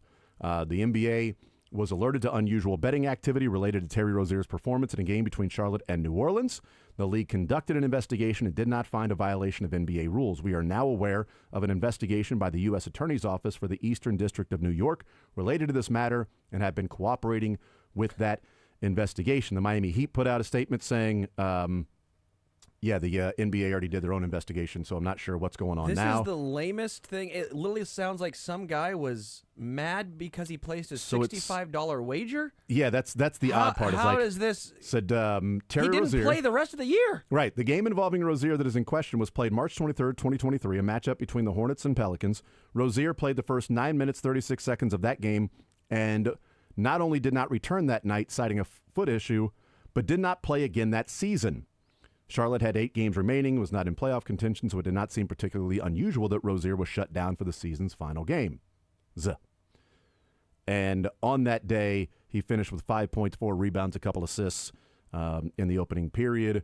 But it says, posts still online from March 23rd, 2023 show some bettors were furious with sportsbooks that evening when it became evident that Rozier was not going to return to the game after the first quarter. Yeah. One guy put $65 wager that would have returned $400. The bettor played over 6.5 goals in the Tampa Bay-Ottawa NHL game and over 8.5 rebounds for Julius Randle. Only thing he needed was Rozier to finish with his 32.5 combined points, assists, and rebounds. The bettor picked Rozier to exceed those numbers. This is the dumbest thing I've heard. This sounds like there has to be more, but there's no more to the story on ESPN. This is one of the dumbest things I've ever read, and I feel less intelligent for having read it. The fact that this is a law. Well, I feel less intelligent for having gone through Reddit this year, so believe me. This was an interesting part, too, not just the bettors being pissed, but some sports books offered Rozier prop bets. His totals for that night were generally set around 21.5 points, 6 assists, and 4 rebounds on March 23rd, then took them down hours before the start of the Charlotte-New Orleans game. It was not clear why that happened, and some bettors wondered aloud why that unusual move had taken place. Rozier was not listed on the team's injury report going into the game, yet still left after the first quarter. Sounds like he has done literally nothing wrong. Yeah. So his prop bets by casinos were and books were taken down 3 hours before the game, and then he gets injured in the first quarter and then doesn't play again there. I have no idea. But the NBA already did an investigation and found that it was nothing illegal that took place. Federal prosecutors that looked in and probed with the Jonte Porter investigation that clearly found connections between Jonte Porter and the illegal activities, now looking into Terry Rozier, not accusing him of wrongdoing or accusing him of committing a crime, just investigating. So there you go. Let's head to the phone lines, 913-381-810. Matt next up on Sports Radio 810 WHB. Matt, Sports or Leisure, what side do you want to start with? We'll go with Leisure. Do you want the one that is out there, or do you want a different one? We have named that band Potpourri and Riddles. Do you have an appetite for that one or another one? Give me the one that's out there, brother. All right. Who's saying Out to Get Me, Night Train, and It's So Easy? Guns N' Roses. Yes. Man, I felt so bad for the. I gave him all the hints I could. I gave him everything I could on that one. My brother, who was a big music fan, texted and said, no hints for Appetite for Destruction. Yeah. Come on. Can't have hints for that one. Thank you. Yeah. All right, on the sports side, we got Chiefs and NFL Super Bowl. Which one are you thinking? Let's go NFL Super Bowl. NFL Super Bowl for you. Okay. Ben Roethlisberger has 2 Super Bowls but was never Super Bowl MVP. Who are the players to win Super Bowl MVP instead of Big Ben? Oh. Was Hines Ward? Hines Ward was the first one, yep. Hines Ward was the first one. And the other one was the most recent in Big Ben's Super Bowl victories. It wasn't James Harrison, but he had a huge play in that one. But it was an offensive player. Can you give me running back or receiver hint? Let's just say Sterling is a distant cousin. On his father's side.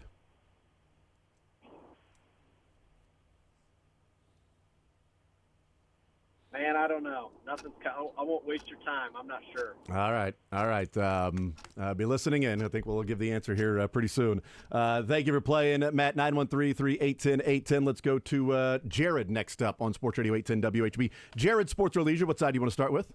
Let's go leisure.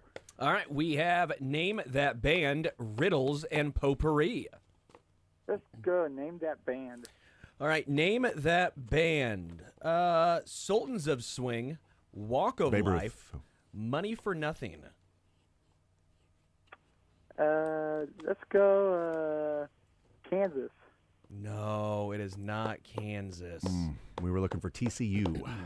TCU. You have one more guess. I'll give him one more guess. Oh, really? You're going to give him one more I'll guess? give him one more guess. It wasn't Kansas. I do like Kansas. Was it Missouri? I'll give him one more guess. Sultans of Swing, Walk of Life, Money for Nothing. Money for Life. One of the biggest songs on MTV was Money for Nothing. That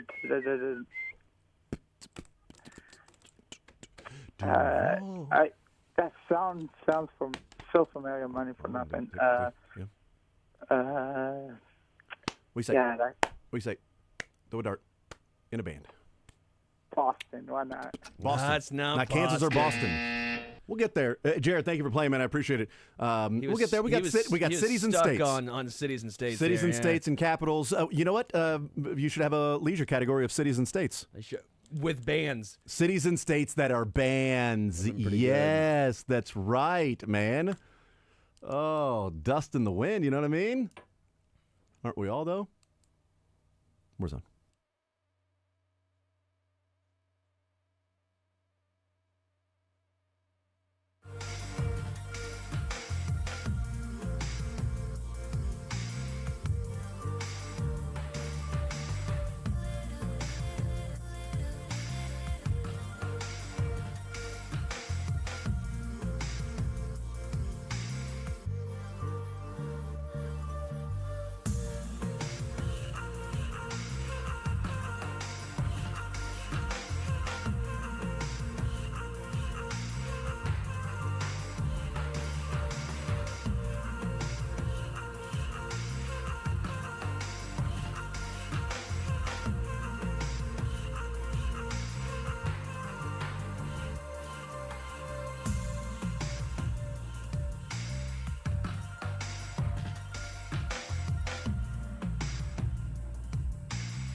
talking about Trey Hendrickson. They want to give him an extension and a raise, but said we can't have a lot of people that are at the top of their pay grade at positions. It just doesn't work like that. So we'll see what they do. We will see you tomorrow.